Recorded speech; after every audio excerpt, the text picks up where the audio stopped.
What is going on, guys? Thank you so very much for joining us right here on Tuesday night. It is Tuesday Night Titans, episode number 88 for this Tuesday, March 25th, 2025. I am your host, JD from New York, as always, joined by the one and only, the Solid Monster. What is going on? Well, first of all, this is me, amateurish. There you go.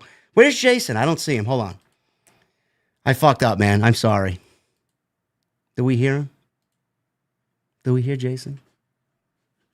I don't see Jason anywhere. Hold on 1 second. Oh my goodness. Where is... Oh my God. Oh my goodness, man. This is what we get, man. Hold on 1 second. Something happened. Something happened.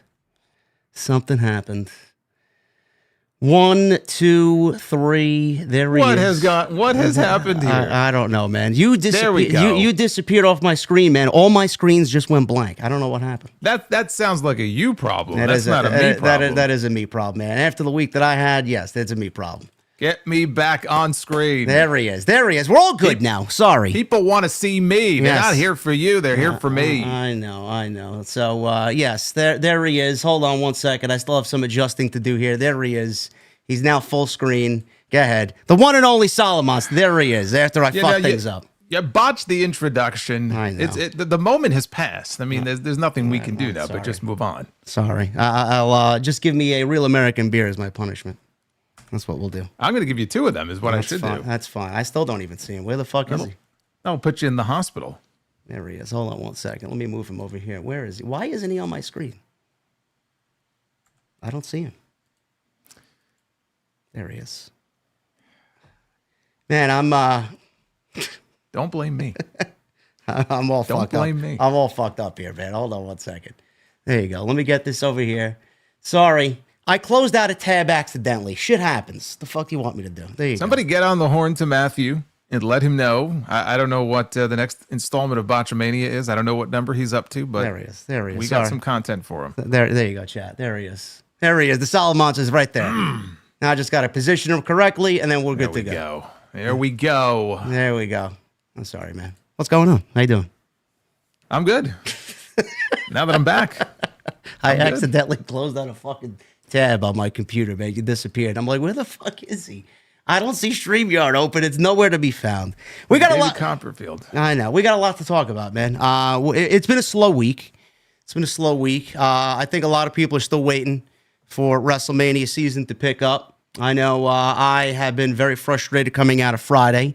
I thought Monday night was a little bit better. I don't know how you're feeling about WrestleMania season, man. I know we talked about it. Just give it a little bit more time. It's starting a little bit later in April. But outside of John Cena and Cody Rhodes, which I am enjoying for the most part. I mean, it's not perfect. I'm still waiting for WrestleMania season to start, man. How are you feeling coming out of this week with everything that we've gotten so far? I mean, I said last night on my end that it felt like we are on the road to Backlash. We're not really on the road to WrestleMania. You know, it just doesn't feel like it yet. And, you know, some people are saying, well, you got to wait because WrestleMania is 2 weeks later than normal. So this time, you know, we're not fully on the road to WrestleMania yet. But to me, that's a cop-out answer. You know, and I think part of it also, and I was wondering about this, and I don't want to make any excuses for Triple H. Believe me, I'm not.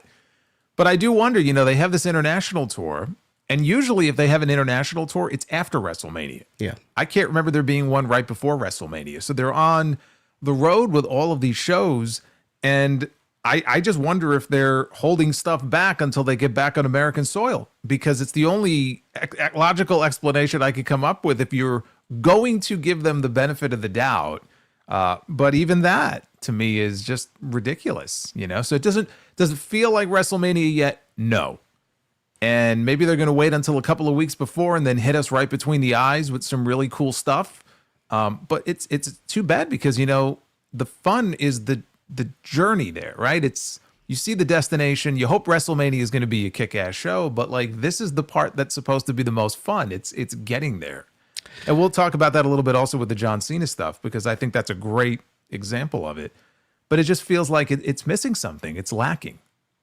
Yeah, I said, listen, those same words that you just said, I said all of that on Friday. It's the journey that people are going to remember the most. Even if we get a banger show on April 19th and April 20th, a lot of people are going to remember how we got there. Right now, a lot of people are not interested in how we're getting there. So we'll definitely talk about that. Friday, I hated Friday's show. I actually fell asleep during the show on my couch. Even at an earlier time, I fell asleep on my couch. Monday was a little bit better. We got some AEW news. We got some Lex Luger news. We'll talk about if Sting should induct Lex Luger into the Hall of Fame. We got some Mariah May free agency news. She is coming up on a contract year. That was actually reported earlier this evening. We'll talk about that. We'll talk about all of the news and happenings in the community this week, especially the Tony Khan situation. Apparently, a lot of people are talking about Dynamite outlasting Nitro, and that is happening on April 16th. So we'll talk about that as well and have some fun with that. And a bunch of other shit that we have lined up for you here tonight on episode 88. Jason, do you believe we're almost 12 episodes exactly away from episode 100? It's pretty cool. Yeah, we're coming up actually on the 1 year anniversary of me joining the team here at the beginning of May. I know, it's crazy. It's going to be a year. Where does time go? It's like it happened yesterday. I guess time flies when you're having fun, just like they say. Yeah, I guess so. But I think everybody has enjoyed this version of TNT with the Solid Monster on board, man. We're doing some incredible numbers on Tuesday night. We're anywhere between 40 and 50,000 views per week. And that watch time per viewer, man, it's always in the 48 to 50 minute range, man. You can't get any better than that.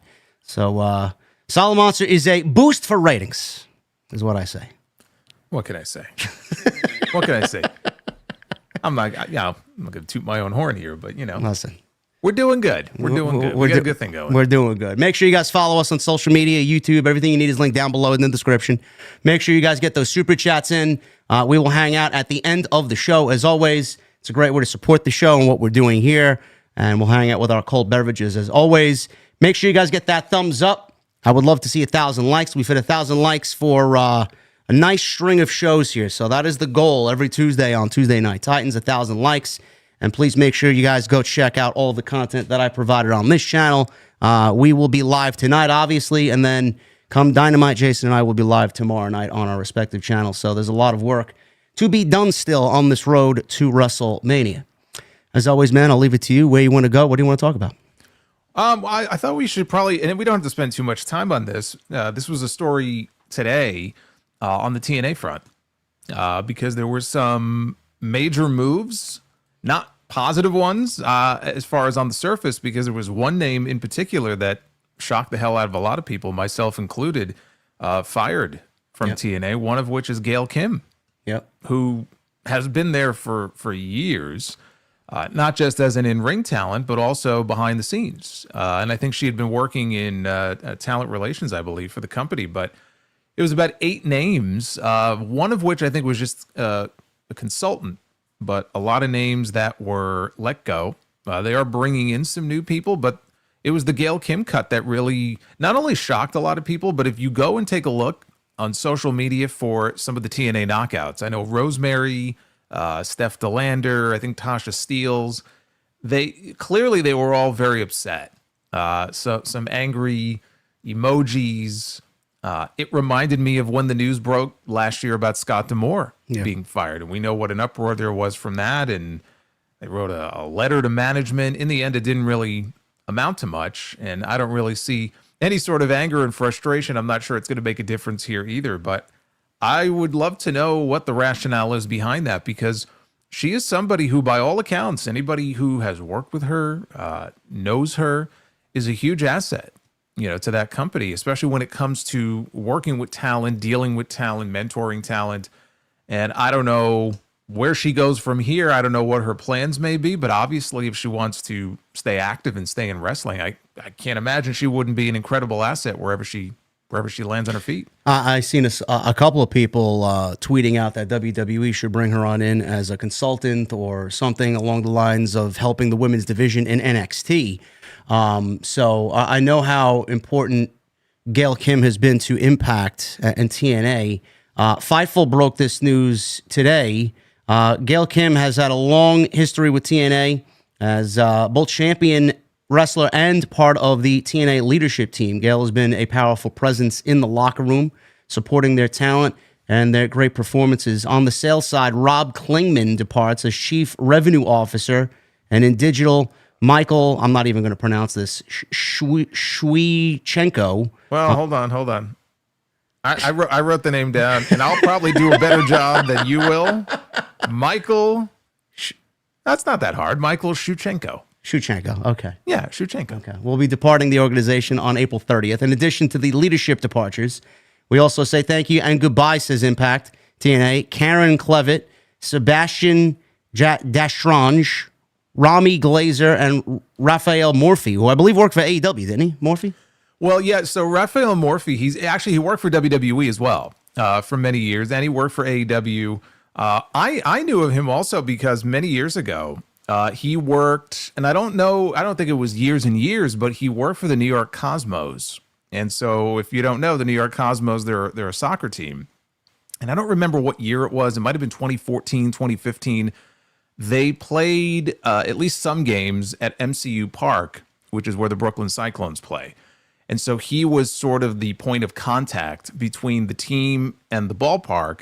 And at the time, I was doing public relations for the Cyclones. So I knew of him, and it was kind of interesting because there were one or two occasions where I got to very briefly meet him. But everything you hear about him, he's a dynamo, when it comes to live events and marketing and things of that nature. And I guess they had a swing of shows in Texas, I guess in the El Paso area recently, which did really well, and he had a lot to do with that.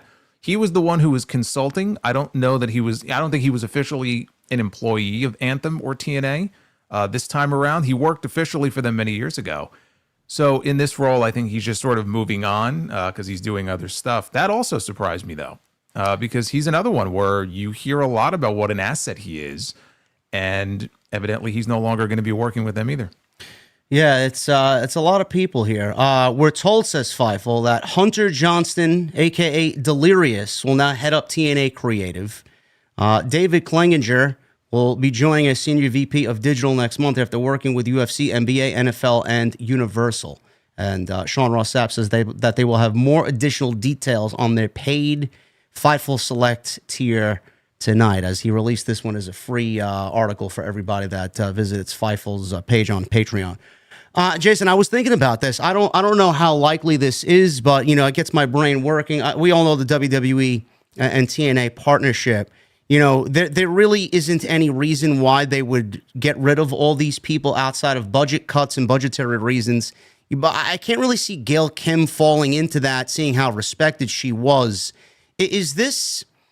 It may be putting my conspiracy theory cap on. Is this TNA or Impact setting themselves up for, I don't want to say selling the company to WWE and WWE taking over the company and then WWE coming on and using their own people? Does this have anything to do with that? Or is there any kind of feeling as far as maybe that conspiracy coming true as far as the fans talking about this?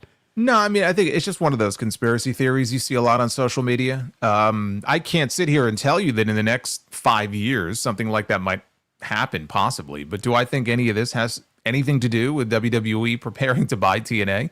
I don't. And also think about it, like what's really in it for them? Like, why do they even need to do that?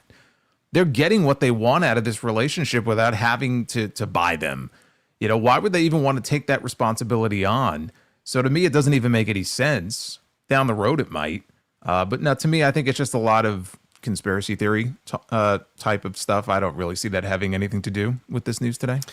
So we'll keep you guys updated on that. That actually came out a couple of hours ago. I know NXT has an incredible women's division. Gail Kim would fit in like a glove over there. AEW's women's division could always use the additional help. I don't know if Tony Khan wants to bring in anybody to make sure that division is going to get where it needs to be. She's going to, like Jason said, she's going to be an asset no matter where she goes. And I don't know, has Delirious, Jason, do you know if Delirious has had any creative tendencies in the past? I mean, is this a first go around for him? Ring of Honor. Okay, there you go. I'm not familiar with that. So, yeah, I mean, I don't want to sit here and vouch for all of his ideas and what ideas were his, but it's not a position that he's unfamiliar with. Okay, let's just put it that way. I know. I think it was rumored that Tommy Dreamer and a bunch of individuals were kind of heading up that before this announcement, right?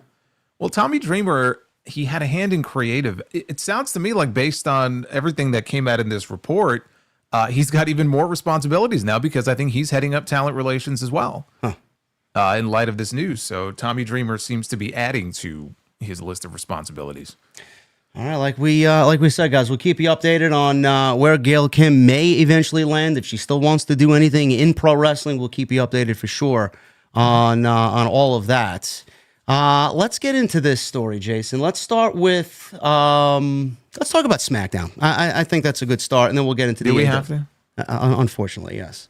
SmackDown was just. I don't know what it is, man. You know, I know Road Dogg's going to get a lot of flack for it because it was in the news, and a lot of the times a name like that is thrown into the public eye to take the heat off of who really is behind all of the nonsense. I don't want to specifically blame Road Dogg. It all falls in the lap of Triple H, and just like we zing Tony Khan on it every week, it all falls in the lap of him too. Those are the two guys that you should have the ultimate problem with. Friday's show was so uncharismatic and so low effort that I told you in the sound check before the show that I legitimately fucking fell asleep for this 3 hours, man. As soon as I think it was the halfway point of the show, I think they showed a John Cena, Cody Rhodes like refresh video package. I fell asleep. I said I have to tap out. Even at an earlier hour, it was so uninspired and it was so bad. And not even Punk, Rollins, and Reigns could save the show. And the fucked up thing is, two of the three guys there are Raw guys, and they still couldn't even save the 3-hour SmackDown was on Friday night. We'll get into what that segment was, because I did not like it, but your overall feelings on SmackDown could not have been any better than me. No, I mean, there's no life, there's no soul to the show.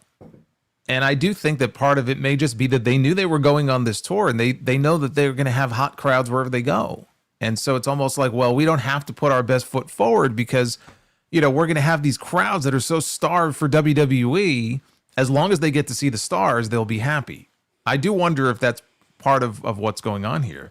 But again, there's just, these shows are supposed to be fun going into WrestleMania. I just don't see how I'm expected to watch what they're giving us on Fridays at the moment and think that with the roster they have, that this is as fun and as fulfilling as this show can be. Now, the 3-hour format doesn't help, but it is what it is. I mean, they're not switching back to 2 hours for a few more months.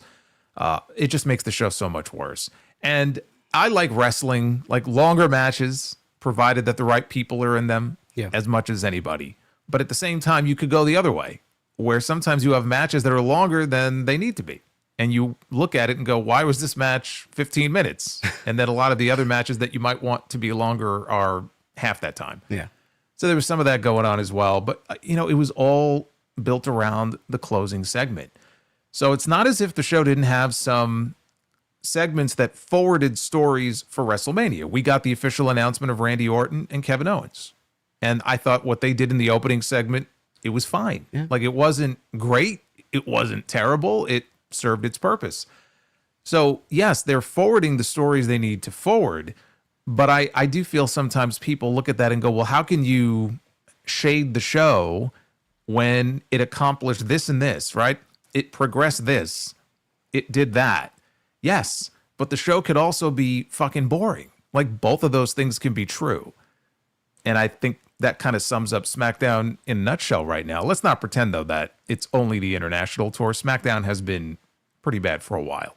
Yeah, it has been. I'm not blaming this on the international. So the crowds have been largely fantastic. It's just the substance on the shows that we've been getting have been awful.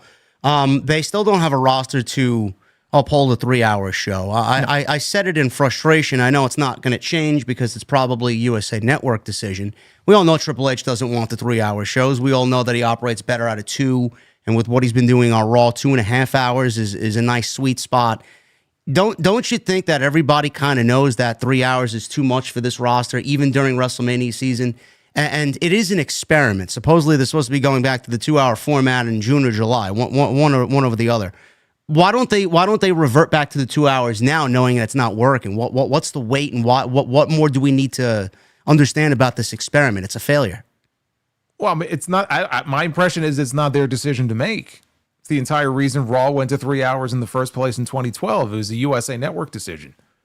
So I don't know when these conversations were had. I don't know exactly what was said as far as the commitment to the length of this 3 hour period. How long of an experiment is this going to be? How much money are they taking in for it? You know, the extra hour. Obviously, they're making more money. And it could just be as simple as that. What's TKO all about? Money, right? Whatever they can monetize, whatever money they can make. If they feel like, hey, we're going to make more money by having a longer show, even if it's just 6 months, that may be enough for them. But it's not like a unilateral thing where Triple H can go to Nick Khan and say, Nick, yeah, the show would be much better at 2. Let's just go back to 2 hours. Like, it doesn't work that way. Yeah. So I would assume USA Network has at least as much of a say, if not the say in that. And if you're USA, the more WWE you can get, the better. Because what else does USA have right now? I can't even tell you. Yeah, I mean, USA used to be a hub for like a lot of original programming, and I was wondering about this the other night because I was having a whole like back and forth on one of my streams with my viewers, and we're reminiscing about like the days of like La Femme Nikita and like, you know, like Pac Blue and all these shows, and then they had like Monk and Suits and Burn Notice. Like, what real original programming does USA have? I feel like it's WWE, and the more of that they can get, the better it is for them in the ratings. What is on usually before SmackDown? Law and Order, CSI, one of those shows. Yeah, I think it's some rerun or something like that. They have Law and Order on. I feel like every other hour on USA. Well, I mean, it's like the same thing with TBS back in the day. They did nothing but Seinfeld, Family Guy, Friends. It's like it's all you were known for. I mean, look, I love Law and Order as much as the next guy. I've seen all those episodes, but like the glory days of USA Network, I feel like, as far as all those original shows, are over. Yeah. And if they want to stay competitive for whatever the Nielsen's are worth to them at this point, they want more WWE. They don't want less. Yeah. Yeah, it's definitely not working, and that 3 hour experiment can't end soon enough. Jason mentioned the Orton and Owens segment. I enjoyed it. I thought Orton showed some good intensity. Kevin Owens, playing the cowardly heel, said he wanted to win the tag team titles with Randy Orton. That obviously wasn't going to happen, and then Orton guaranteed a punt kick at WrestleMania, which we all know is coming. I'm excited about their match. I wish, and I'm sure it's probably more personal reason than anything, they did ride him out for a longer period of time for the pile driver than I would have liked. But Randy Orton being off television for almost 4 months certainly did not help their show. So when he's there, it's better. When he's not there, it's obviously a huge missing piece to the puzzle. So I'm still excited about the match. And like I said, Jason, on my end, there really isn't anything else for them to divulge and talk about. I mean, it's just the pile driver. He's back. He wants revenge. Let's get the match over with, and then move them on to individual fresh storylines coming out of WrestleMania. Yeah, I mean, unless you're going to do a contract signing for every single match, which you can't do that. What we already got one for the women on the Raw side. We're getting one with the triple threat match this Friday, but you can't do that for every single segment. So what they do between now and WrestleMania with Orton and Owens, they have to be careful, because you don't want to they're not giving the kick away, obviously. You're going to build that for WrestleMania. How much physicality do they want between them? I am at my limit as far as pull-apart brawls. I don't know about you. Yes. Okay, and not just WWE. I'm talking like wrestling in general. So I could do without having another pull-apart brawl. They'll have to figure out what they want to do. Maybe they won't both be on the show every week. But at least that match now has been made official. And then, of course, you get into the stuff with Jade and Naomi, which is something else that happened on this show. Jade Cargill taking her first singles loss since she lost to Chris Statlander in AEW. Yeah, she lost to Liv Morgan, which was the right move. I don't think Jade needs to remain undefeated here like she was in AEW. Liv certainly is... I have not been the biggest Liv Morgan fan. I appreciate what she does and what she did for that Raw brand with the Women's Championship and the whole Rhea Ripley storyline. It did kind of fizzle out towards the end, but it wasn't really her fault. But the Elimination Chamber performance just really kind of opened up a new set of eyes for me as far as Liv Morgan. She is She's great. She's fucking great. She's been doing so good the last 3, 4, 5 months. I mean, you cannot look at her and not praise the work that she's done. So yes, I'm excited about where they go with that. She very much deserves that. Jade is the female version of Bill Goldberg. She doesn't need to go in there and do too much of anything. Just what she knows, the big power spots. I do think Naomi's going to bring her to a great match if they do go and do that at WrestleMania, because Naomi has been known for her recent work with Nia and a lot of those women in that division. I'm looking forward to seeing what she does with Jade, but as far as the overall vibe I'm getting from this, Jason, I'm not really completely invested. I think most of it comes from Jade. She's not really a likable character, in my honest opinion. I feel more for Naomi than I do Jade, even coming out of the whole angle where we're supposed to be sympathetic to Jade Cargill. I feel more sympathetic to Naomi. Do you feel that same way as far as the character that Jade is presenting on television, that you feel more for Naomi than you do Jade Cargill? I will give you that Jade is not necessarily the most likable or relatable. Maybe relatable is the better word for it. Yeah. But at the same time, I mean, Naomi did shove her onto a car. So, I mean, do I feel for Naomi? No, not really. I can't say that. She tried to kill this woman. And yeah, I mean, look, it's a perfectly fine kind of mid-card WrestleMania match. And I do think that Naomi is going to be a great dance partner for her, you know, if they do the match one-on-one at WrestleMania, which I assume is what they're going to do. But yeah, I mean, Naomi, when she was talking about possibly going heel back in February, I forgot where she was asked, but she said that she was looking forward to the opportunity because it had been a while, like 10 years since she had played heel. And when the time came, she really wanted to go all in on it and be as like vicious a heel as possible. And then since Elimination Chamber, you see that she was destroyed at the Chamber by Jade. She was destroyed by Jade on the following SmackDown. And she had to do something to get some of her heat back. So like what they did on Friday was necessary because, I mean, if they would have had Jade go out there and just leave her laying for a third time, what's the point of even doing a WrestleMania match? Yeah. So I was happy at least they had her kind of standing tall at the end of that segment. And now we'll see, you know, how sinister do they get with her? Does she bring in help? You know, are they going to introduce one or two other people into this? Or is it just going to stay one-on-one? Would they do something where they introduce a couple of new faces maybe at WrestleMania and actually have Naomi beat Jade and keep it going into Backlash? I think that's a possibility too. Backlash, and I know we talked last week about the Rumored Evolution show coming up. We could see a culmination of something happen there. So we'll see. Yeah, I think that's a good move. I think a couple of heaters for Naomi would do her well. I'm excited to see what she does with the heel run. And as far as what she did on Friday, what'd you think of the whole Owen Hart thing with the caution tape? She came out wearing the caution tape. You saw that? No. Yeah, she came out wearing caution tape. Yeah, I guess it was like a troll towards Jade because you know how when there's a police scene and they have the caution tape. Okay. She wore all caution tape on herself. I never even made the connection, honestly. Oh, wow, okay. I just never even made the connection. Oh. I like it though. I like it. I don't know that it was specifically a tribute to Owen, but I mean that's great. But I was more focused on whatever else was going on in the segment. But yeah, no, I never even noticed that. Whatever gets more heat on her. I mean, Naomi's a very visual professional wrestler, so yeah, she did that on Friday. Well, she glows. What's that? So she glows. Oh yeah, she very much glows. We love her. But as a heel though, right? Yeah. She shouldn't glow. No, I don't think we got to get rid of the glow. Yeah, we don't need to feel the glow in this heel run. No. What I need to feel is some emotion towards the other women's program on Friday night, which is not really going anywhere, and it's gotten off to a very miserable start. Listen, I'm not the biggest Charlotte Flair fan. I think everybody kind of understands that. Is she a fantastic professional wrestler? One of the best ever. I am very much pulling for Tiffany Stratton, Jason, but as the weeks go on, this is almost as if it's watching the Mets blow out some fucking bottom of the barrel team in the National League. This is awful. I don't. We got to get Acuna back. We don't know yet, but yeah, I mean this is bad.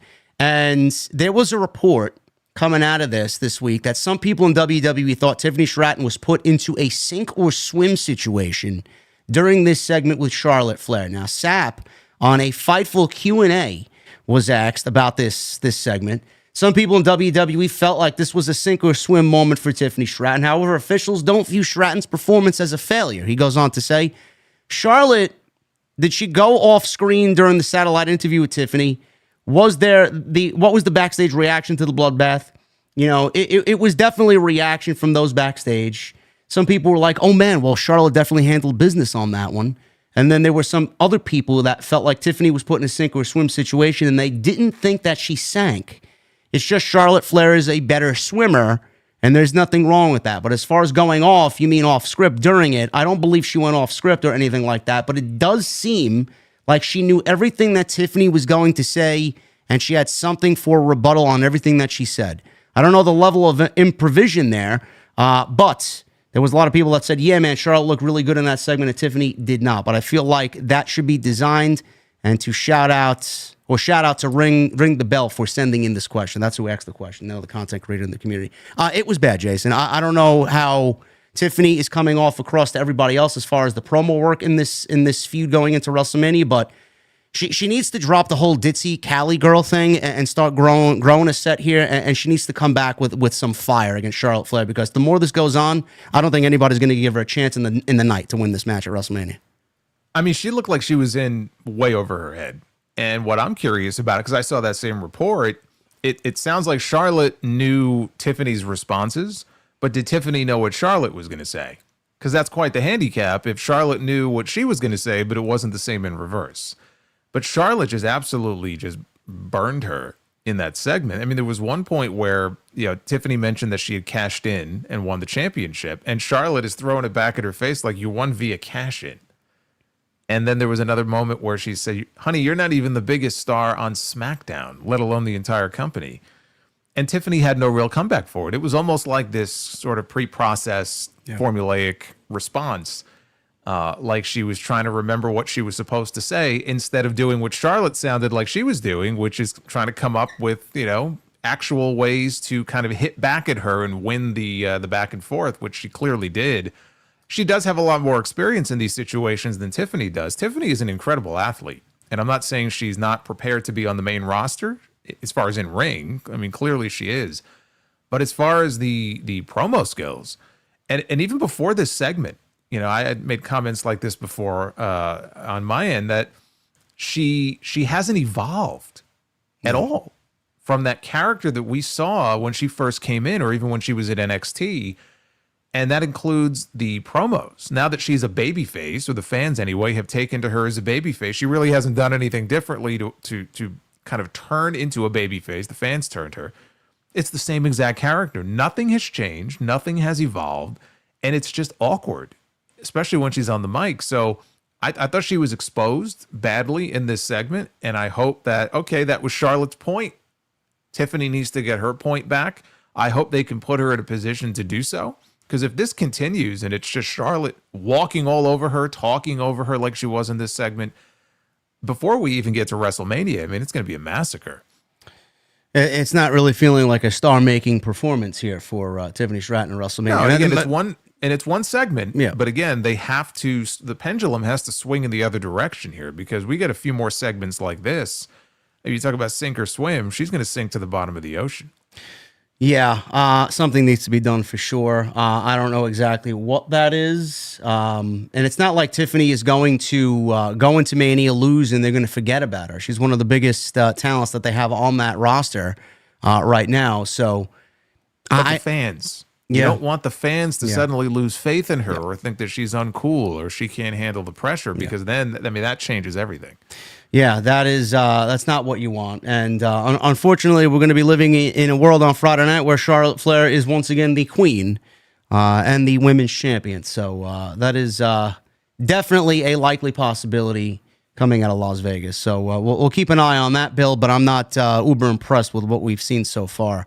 I'm also not impressed, Jason, with the Damian Priest and Drew McIntyre situation. How are you feeling about this? Because McIntyre was actually recently quoted and he addressed fan critics of his feud with Damian Priest with the Daily Star. He said, I appreciated when the fans' reaction was, oh my goodness, it's Priest and Drew. There's nothing there.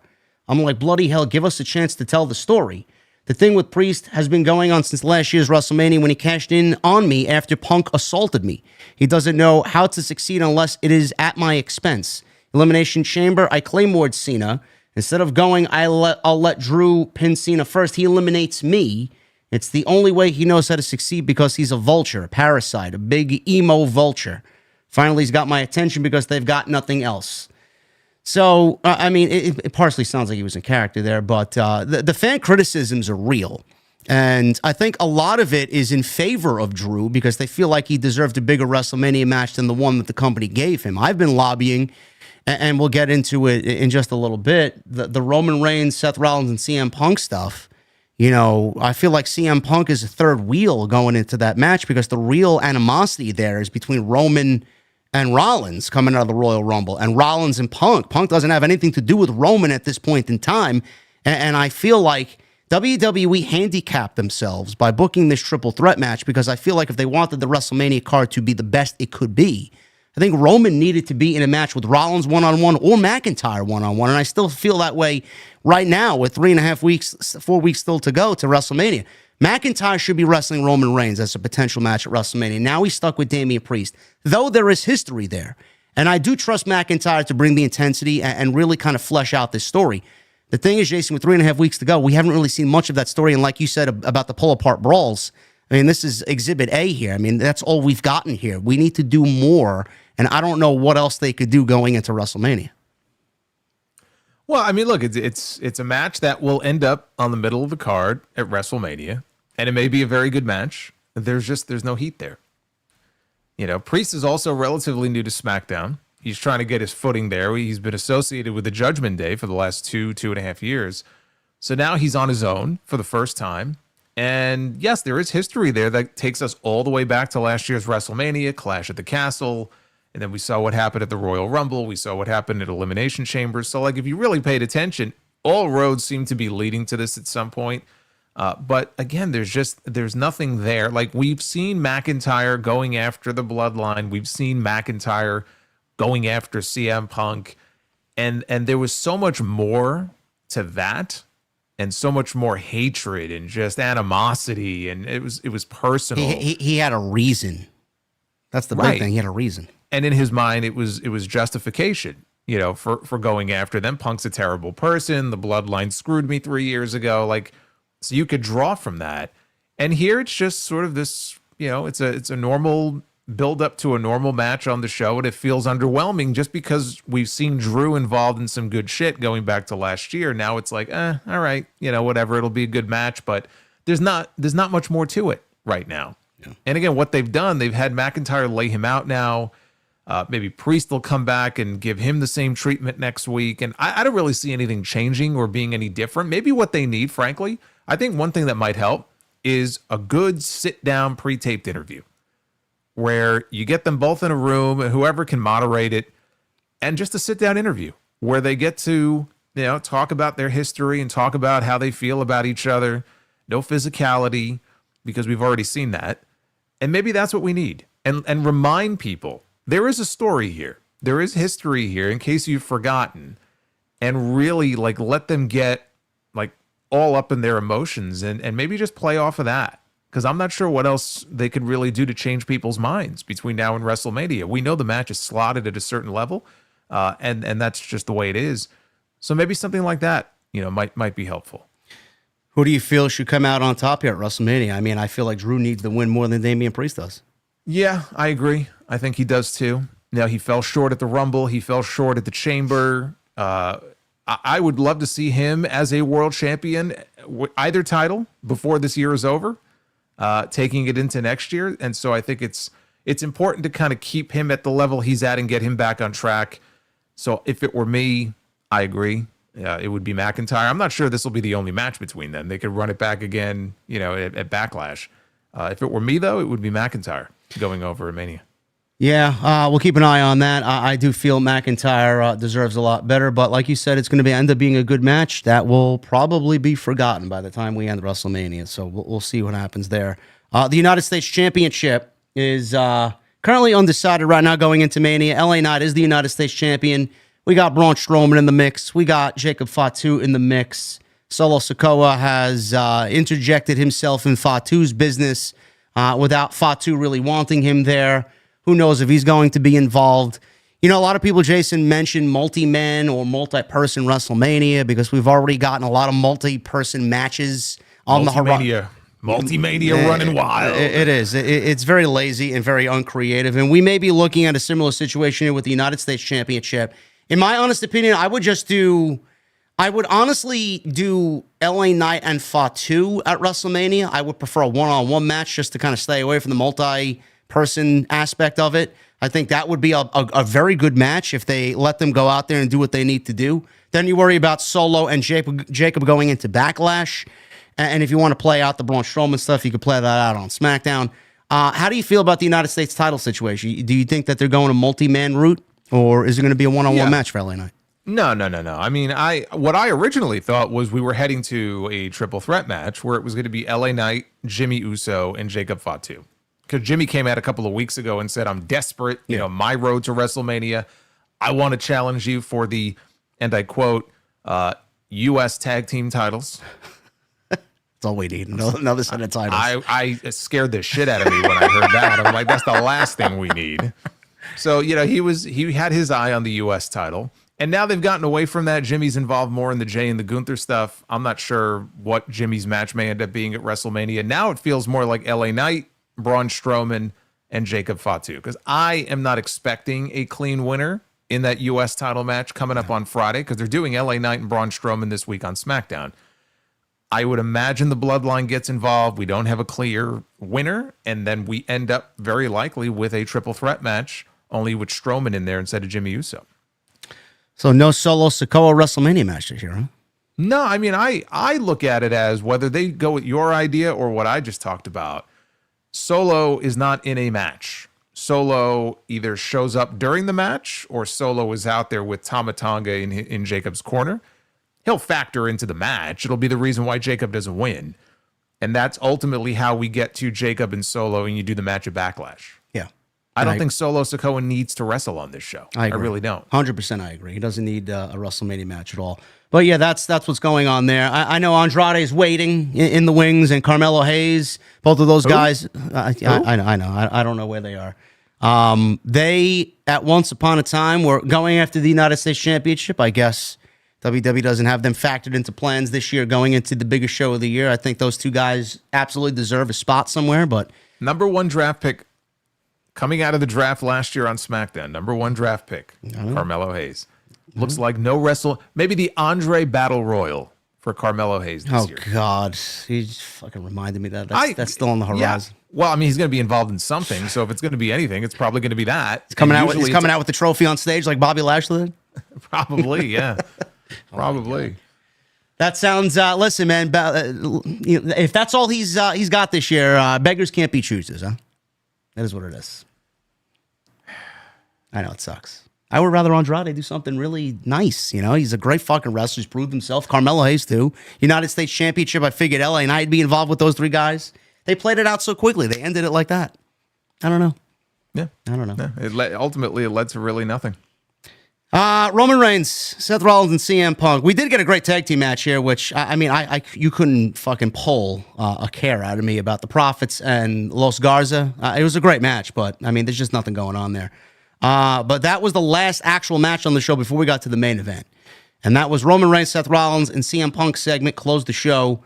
And Reigns, he did a long-winded 8-minute entrance. And then we got Rollins sing along. And then everybody was singing along to, it's like I was watching fucking America's Got Talent here on SmackDown. It's like, can you get down to business, please? I just want to hear words. But this is what happens on a 3-hour show. You've got to stretch, right? The entrances get longer. It's like I'm waiting for fucking Simon Cowell to come out there and be like, all right, man, let me judge you on this. What happens? This is what happens when you have the extra hour and you don't know how to fill it. You just stretch the entrances out. We all know that Punk, Rollins, Reigns, three of the biggest names in the sport. We understand that what they're going to do at Mania is probably going to be a fucking killer match. But this segment, Jason, pissed me off so much because of the history between Rollins and Reigns. And then we got the whole Punk aspect of it that he, quote unquote, brought the Shield in all those years ago. And they got that there. They got the Heyman favor to CM Punk. And Roman Reigns is out there. And the first thing that he says is he wants Bologna, Italy to acknowledge him. And then he says he's upset with Roman Reigns because Roman Reigns was eliminated by CM Punk. Punk eliminated him from the Royal Rumble. And I'm like, what are we doing here? A first grader wrote this? Like, Roman Reigns is out there addressing both of these guys in the same building after we got Rollins cutting basically an infomercial and Paul Heyman cutting an infomercial. Everybody's going to be in the same ring, in the same building. Well, they did the same thing now on Raw last night with Punk.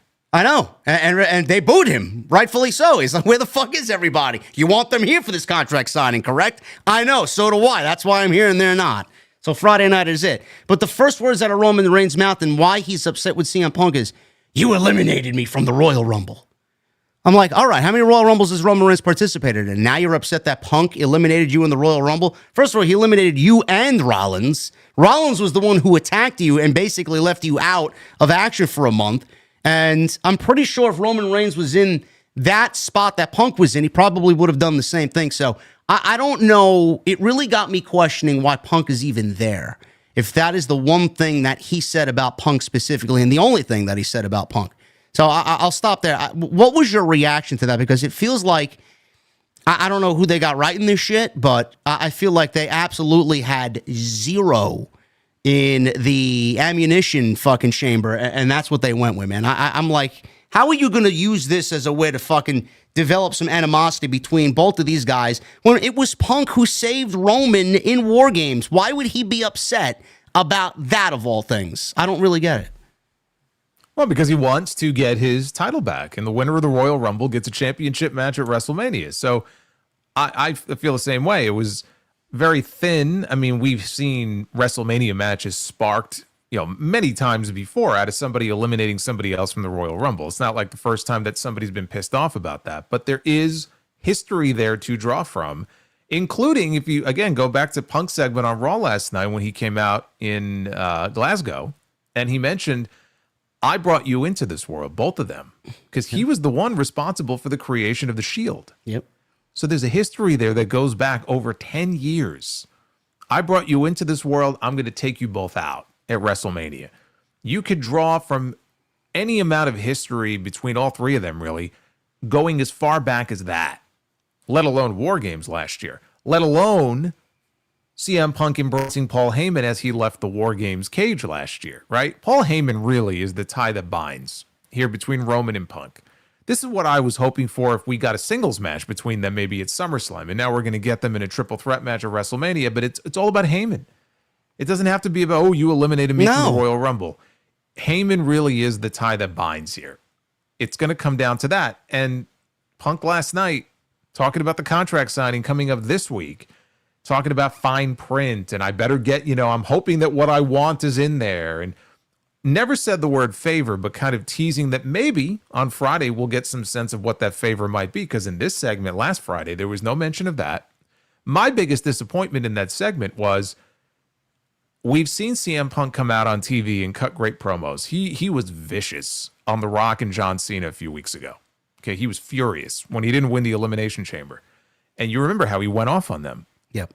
And it's one of the reasons it gives me some comfort in the idea that, oh my God, is Cena only going to be a heel until WrestleMania? It's like, you can't possibly turn him until we get that Punk and Cena match, right? I mean, they can't possibly turn him back until we get that. So we've seen him come out and cut these great promos on them, on Drew McIntyre and all these people. I was expecting more fire back and forth, not even Rollins, but between Punk and Roman, because there's just so much there. Even when Punk was not in the company, the whole needle mover, like there's so much that you can pull from between these two. We got nothing. No. They hyped this segment up all week. They literally, they told us the week before, you got to wait until next week. Roman will be here and this guy will be here and that guy will be here. So like they gave you a heads up it was coming. They had all week to hype it up and promote it. And they said next to nothing before Punk hit him with the microphone. And it degenerated into the same pull apart brawl that we have seen over and over. And honestly, not even a very good one. No. The one between Punk and Rollins a few weeks ago, that was great. Yeah.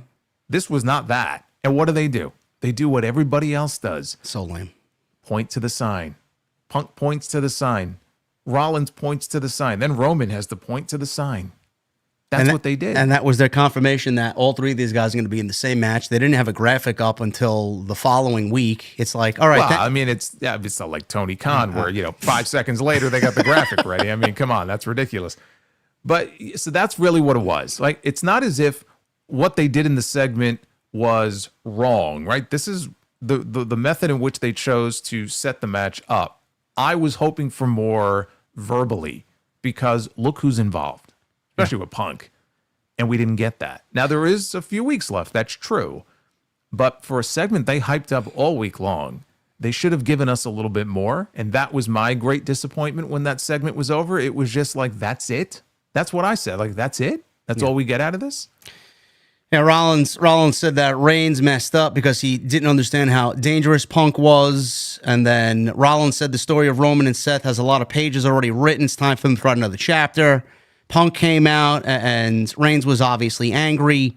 Rollins obviously still does not favor CM Punk. And Punk obviously playing up the whole Paul Heyman aspect, said that Reigns and Rollins have never beaten him without one another's help because neither one of them can't. Punk reminded Reigns that in the Royal Rumble, it's every man for himself. I saved your ass at War Games. I still am owed that favor from Paul Heyman. And Punk even kind of alluded to some collusion with Heyman, saying that Heyman delivered Reigns on a silver platter here tonight for him, and Reigns looked confused. That's where it really all should have stemmed from, like Jason said. The whole Paul Heyman aspect, not the Royal Rumble, but the fact that Heyman and Punk hugged at the end of War Games. Heyman was immediately in the cage to console Punk at Madison Square Garden. That's the story. And I feel like, and I said on Friday on my end, it's like the additional 2 or 3 weeks that they have to build WrestleMania, I feel like is working against them because we would have already gotten these great aspects being told and played out on television. Meanwhile, they're just waiting and waiting to do it when they feel like it's right. And it's like, it's just bringing everything else down. And like you said, Jason, stretching everything out. Like, I'm tired of being stretched. Just give me some fucking substance, man. It's almost as if you're sitting at a restaurant and you finish your appetizer and you're looking around and so where the fuck's my meal? Been waiting for an hour. With like, I'm hungry now. I've finished my food. Yeah. I want my main course. It's awful. Yeah. It's just an awful feeling. Well, I mean, and that's, again, I hate to beat a dead horse here, but I take it back to the length of the show. If you're going to sit through 3 hours of this, you expect there to be a worthwhile payoff at the end of it. And I just feel like we're not being given that. They're playing it very safe. They're taking their time. And look, long-term storytelling is fine, but this is what should be the fun part. And are we getting a lot of fun here on this road to WrestleMania? No. Fun's not a word I would use to describe a lot of these segments. No. And you see the star power involved here. There's no reason that we shouldn't be, but they're not giving us enough. And I don't know if they're just saving all their good stuff until, the last 2 weeks. Well, I'm not worried about the last 2 weeks right now. All I can do as a viewer is judge these shows week to week when I sit here for 2.5 hours or 3 hours and I'm done watching it, and I could sit here and go, that was a great show, or that show was garbage, right? Or somewhere in the middle. And so far, and I wonder also part of it is I remember how kind of amped up I was a year ago this time for the build up to 40. And here we are now heading into 41, and compared to last year, I mean, that feeling just isn't there. No. So that may be part of it too, where it's like, man, I remember what I felt last year when I was sitting here talking about a lot of these shows and how, what was going on, and there's just something missing. It's not there. No, you can't blame it on The Rock either. You can't blame it on him not being here. No, and again, you lay it on the feet of the chief content officer because ultimately he's the one responsible for these shows. I mean, we can get into The Rock stuff and what the hell is going on there. And his potential role in this whole John Cena thing, which we'll talk about here in a moment. But no, ultimately, Triple H is the one putting these shows together. We can talk about Road Dogg, co-lead writer on SmackDown. How many times over the years, when there's a bad show or a bad string of shows, do we lay blame at the feet of Vince McMahon? Do we lay blame at the feet of Tony Khan? Well, that's the role Triple H is in right now. Yeah. So when you see a show that's great, you can say, you know what? He put together a great show. When they have a show that sucks or a show that doesn't suck, but it's like, It's mid, right?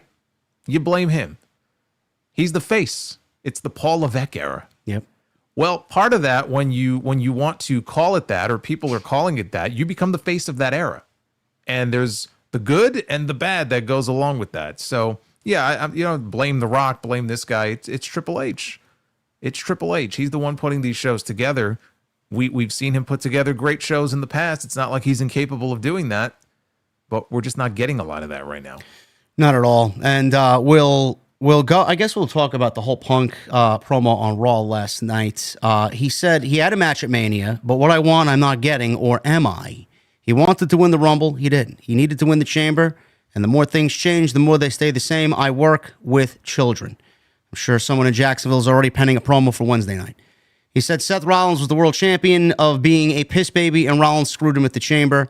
And then he goes on to say, Jason, as far as the whole contract, he wants to see the contract, and he wants to see the fine print in the contract.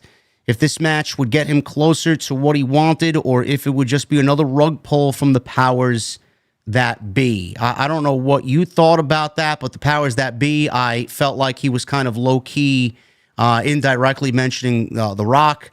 And the contract, he wanted to get his hands on the contract to see if it would get him closer to what he wanted.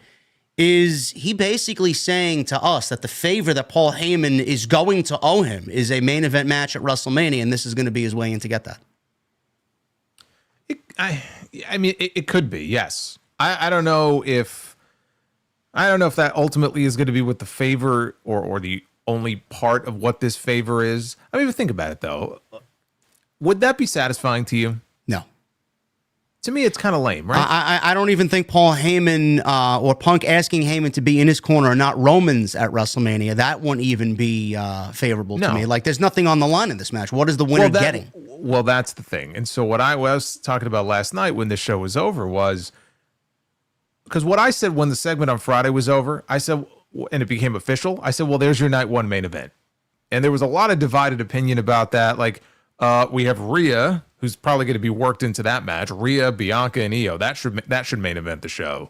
And then this match should main event the show. And I'm like, yes, if Rhea and Io and Bianca, if that triple threat is made official and they make that the main event of night one, you know what? I have no issue with that. And I'm sure it's going to be a great match. And there's something tangible on the line. There's a championship on the line. Yeah. And I can understand people saying, you got a triple threat here. Nothing is at stake. How are you going to close out WrestleMania with it? I mean, it's not like it's an attraction like when Austin wrestled Kevin Owens, right? His first match in 19 years. There has to be more. I agree. And you know what? There's no reason that this match cannot be a number one contenders match where the winner earns the right to challenge for the championship tied into the whatever brand it is that they're on. If Roman Reigns wins, he gets a shot at that title that he held for 3.5 years. If Seth Rollins wins or CM Punk wins, they have a guaranteed World Heavyweight Championship match in their back pocket coming out of WrestleMania. Because look at the star power in this match. Is it really a heavy lift to think that the winner would not be deserving of a shot at the World Championship? At least then there's something at stake. Yeah.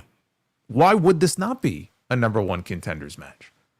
Then at least there's something tangible on the line. And that could be maybe what Punk is referring to in the fine print. It's not either the main event or just the main event, but a shot to become world champion. And I don't mean being added to the title match the next night, which I wouldn't be doing that.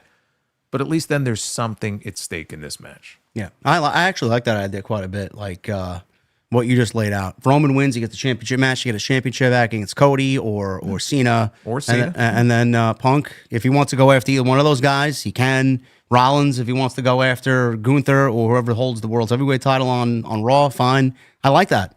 There needs to be something. I don't want to have this match go off and then it's just a triple threat match with three of the biggest names in the industry. I don't really care, you know? So I like that, and we'll keep an eye on that. But hopefully come Monday that we get on Raw in London, where they're all going to be there, something's going to happen, and there's going to be some words and some fucking just substance in that promo, because you got three of the best promos in the business, and they haven't given us anything yet. Well, but did they say that Roman would be on Raw? I believe he will, yeah. He's on the tour, isn't he? Well, I mean, they're in London on Friday for SmackDown, so I know they mentioned the contract signing, but I know they said Punk, I think, will be on Raw. I meant Friday. I got my days confused. Yeah, Friday they'll be in the okay, yeah. No, because they're in London on Friday and then again on Monday, so maybe that was the confusion. Yeah. But yeah. So they'll all be there on Friday, but next Monday, I'm pretty sure they only announced.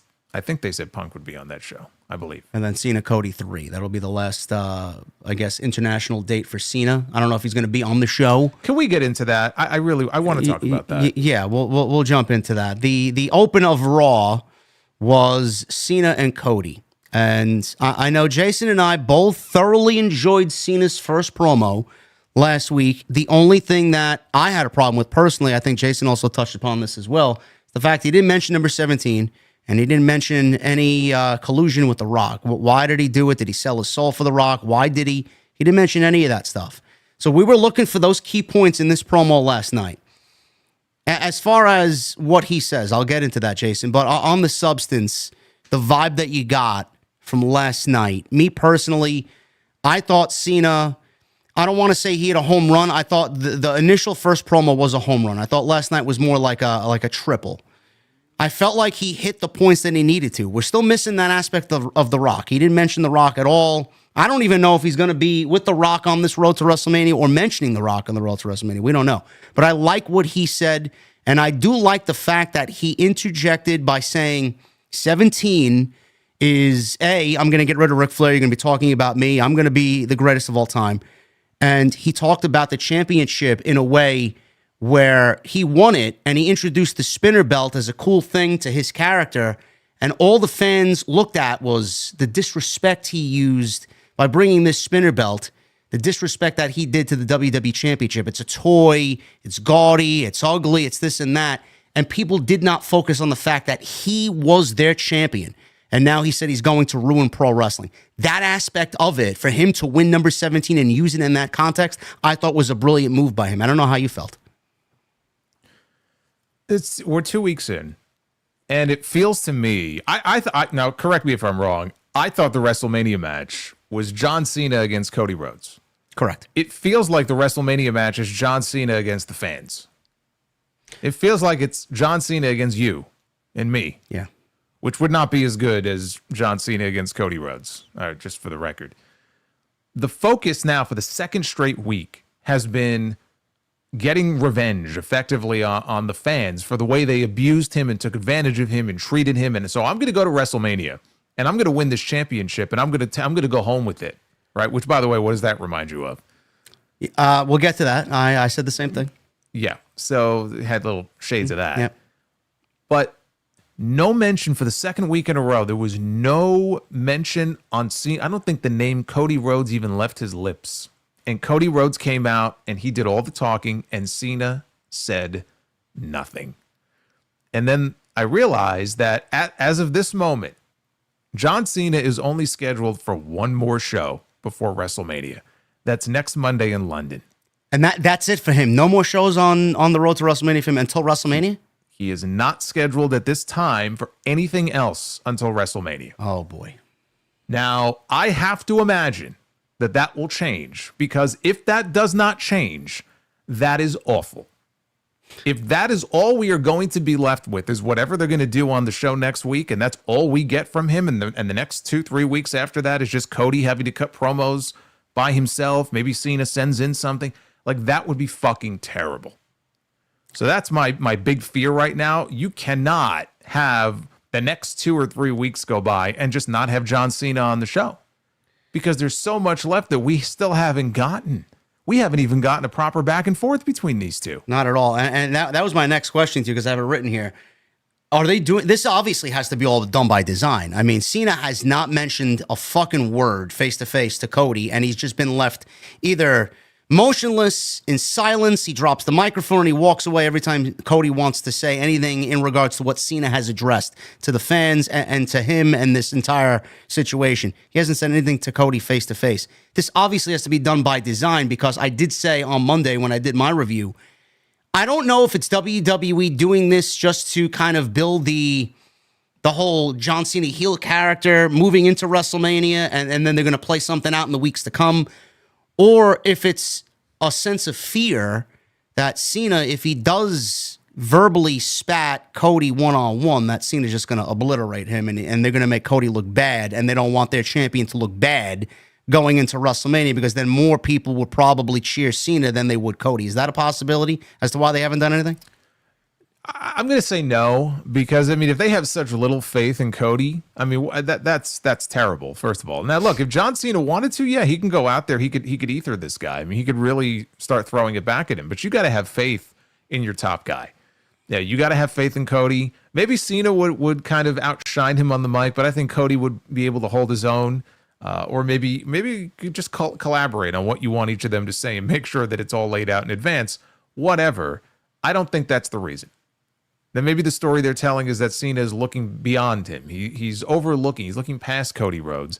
And if he loses at WrestleMania, that may be his undoing, right? That he allowed this hatred and just resentment of the fans to overwhelm him so much that he lost sight of what's really going on here, which is he has a match against Cody Rhodes. And he may lose, you know. I'll tell you what, like, as I sit here right now, we are less than a month away from WrestleMania. As much as I really would prefer to see John Cena win as a heel and have a nice, proper heel run for a few months, it feels to me like we're heading for a Cody win at WrestleMania. And then we do what? A rematch at Backlash? No, not necessarily. I mean, I'm starting to wonder just the way they've been doing things here. And again, I don't hate everything that Cena is doing. I will say, and I said this last week, that promo sounds like the promo he would have cut 13 years ago. Like the pitch perfect promo that he would have cut on the fans back in 2012 or 2013. And there is an element to it now when he's out there saying the things he's saying that it doesn't feel genuine. That's a little bit of the problem I do have with this. In a way that, like, I'll use Drew McIntyre or Kevin Owens as examples. When they go out there and they talk about how they feel they were wronged by Cody Rhodes, or they were wronged by whoever, right? They were screwed, and they're right. And why can't people see that they're right? You watch that and you go, they're right. Like, I can understand their frustration because everything they're saying is true, and you can understand why they would be so pissed off and why they would attack this person. There was a genuine aspect to what they were saying. And one of the complaints that I've seen, and I don't disagree with it, as far as what they've done so far with Cena, is it doesn't really feel genuine. Like, it's hard to really believe that he believes what he's saying. Even though I'm sure some of these things have been bottled up inside of him for all these years, it's like, I'm not totally sold on that.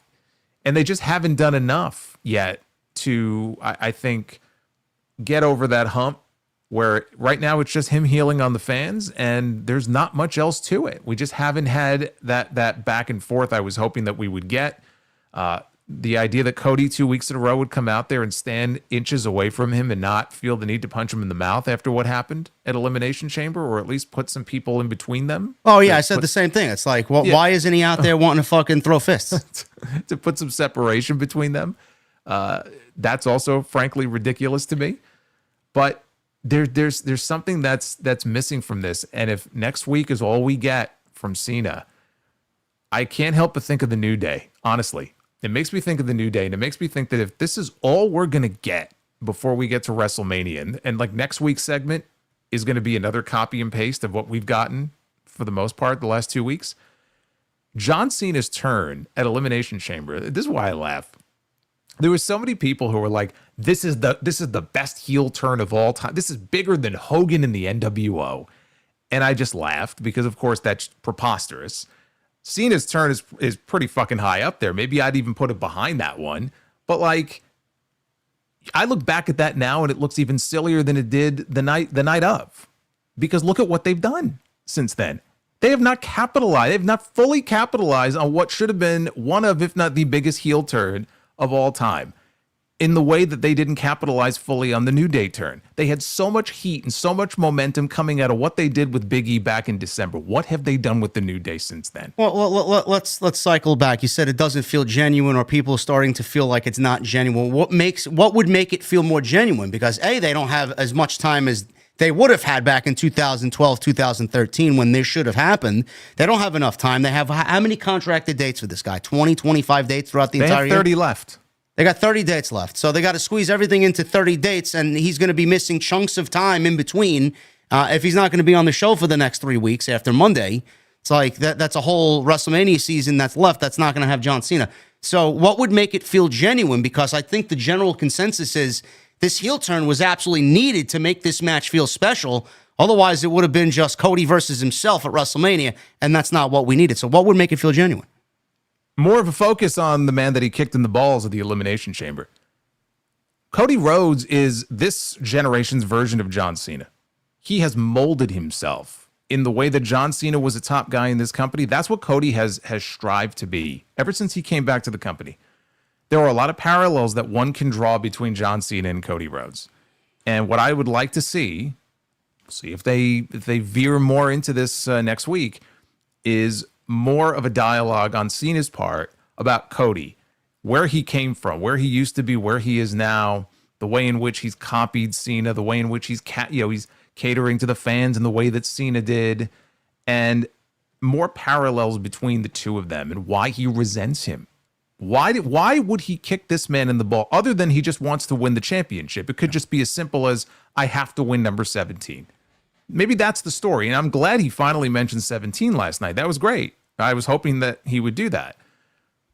So maybe it's as simple as that. But that's one of the reasons why I'm so underwhelmed that they haven't had more of either a back and forth or Cena not just healing on us, but really focus in on Cody Rhodes, specifically Cody. What is his issue with Cody? Why does he hate Cody? Why does he resent Cody? Why would he do what he did to him in Toronto? Because that was a big thing that he did. So if he didn't have to do that. He won the Elimination Chamber. He had his shot. Why would he go after Cody and bloody him up in the way that he did? He seemed angry about something. So if they went into the first week and they let everybody know what his intentions were, number 17, maybe mention The Rock. I know he didn't mention The Rock, but go off on the fans, vent his frustrations to the fans, talk about number 17 in that first week, and then use the second week, Monday, this past Monday, last night, and talk about nothing but Cody. You would have been okay with everything that they've done so far. And it wouldn't have felt like mostly a copy and paste from what they did in week one. Yeah, I can understand that. Yeah, I absolutely agree with people who say you don't want to give everything away in the first promo. I agree. So yeah, you want to focus more on the fans in that first promo. I get it, right? You just turned heel. Now you're going to talk about 25 years. I've given you that's fine. This week, it should have been more of a focus, not just on the fans, but shift some of the focus at least over to Cody. And it was just more about the fans. And I'm going to take the title and I'm going to retire because I want to ruin wrestling. I want to ruin wrestling for all of you. Yeah.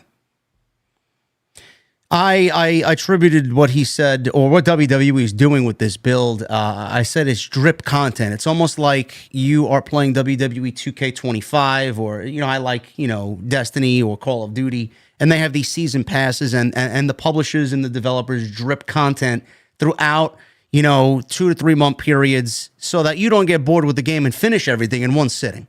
WWE's doing that with these promos in this WrestleMania build. They're dripping content from one week to the next, and it's feeling just like it's chunks of it is missing, and this drip content is not really helping them out. So I do agree with what Jason said, and I do agree personally with what the fans are feeling right now. Though I don't have an overwhelming problem with what Cena is saying. I feel like Jason said, if we've talked about Cena and Cody specifically and why he attacked Cody, I think we would be in a mood of not complaining as much about what John Cena has done. Now, you mentioned, Jason, that he said that he is going to take the championship, forever say the name John Cena when he beats Ric Flair, and he's going to retire with the championship, and I'm taking it home with me. You mentioned the aspect of, man, that sounds familiar. CM Punk did that back during the Summer of Punk when Punk beat Cena for the belt in Chicago at Money in the Bank several years ago. Are we looking at a situation, because I know some of the sentiment online coming out of Monday was that Cena might have given away the outcome of the match with Cody, and Cody's going to walk away with the championship because nobody believes Cena's going to win the championship and retire with it. Like, everybody was like, maybe he gave away the ending of the match. I didn't really see it as that. I thought immediately, oh man, he's talking about something similar to what we got back during the Summer of Punk. If he wins the championship, he's made these comments that he's going to take it home with him. Do we see Cena beat Cody at WrestleMania, hold it through the summer months, and then when we get to Money in the Bank, which is rumored to be at the Intuit Dome in Los Angeles, are we looking at a Cena WWE Championship run, taking that belt into Los Angeles against CM Punk, and Punk is going to have to take the title from Cena, whereas it was the other way around going into their first match? No, I'm not thinking along those same lines. I was hoping that maybe we would get a Cena Punk match in Chicago at Money in the Bank. It sounds like it's going to be in LA, which I think is a missed opportunity because I mean, just imagine, that match in Chicago, which is a great wrestling city to begin with. But it doesn't sound like that's going to happen. But no, I don't see it that way. And look, I said at this moment, as I sit here, if you were to ask me to make an early prediction, it is still too early. But I am now leaning more towards Cody retaining. We'll see if the next few weeks changes my mind. I just don't see Cena winning the title and them running that same story back with Punk. And even the one with Punk in the summer of 2011, even that could have been so much more than it was. He was back, what was it, a week later? Yeah. The only thing we got, he took a picture of the title in his refrigerator. But remember, he sat cross-legged on stage that time. He said, I'm going to win the WWE Championship. But he got the pipe bomb. I'm going to win the championship, and maybe I'll take it with me. I'll go to Ring of Honor. Maybe I'll show up in New Japan Pro Wrestling. I'm going to take it here and there with me. And then like a week later, he was back on TV. Would they have Cena win the title and then disappear with it? It would have to be for a little while at least. And you got Backlash in St. Louis a few weeks later. Like, how do you not do heel Cena against Randy Orton on that show? I don't know. Title or no title. I mean, for the title, I think would make it even better. But title or no title, like, how do you not do that? If you're going to do John Cena and Randy Orton one more time, right? Which they have to do that at least once this year. Isn't St. Louis at a pay-per-view like Backlash? Wouldn't that be like the best place to do it? Yeah, he's on the poster. They're both on the poster. Yeah, well, because I think Cena is scheduled for that show. I believe he's scheduled for that show. Orton's obviously going to be in a big match, if not the main event on that show. And with him as a babyface and Cena as a heel, like that's money right there.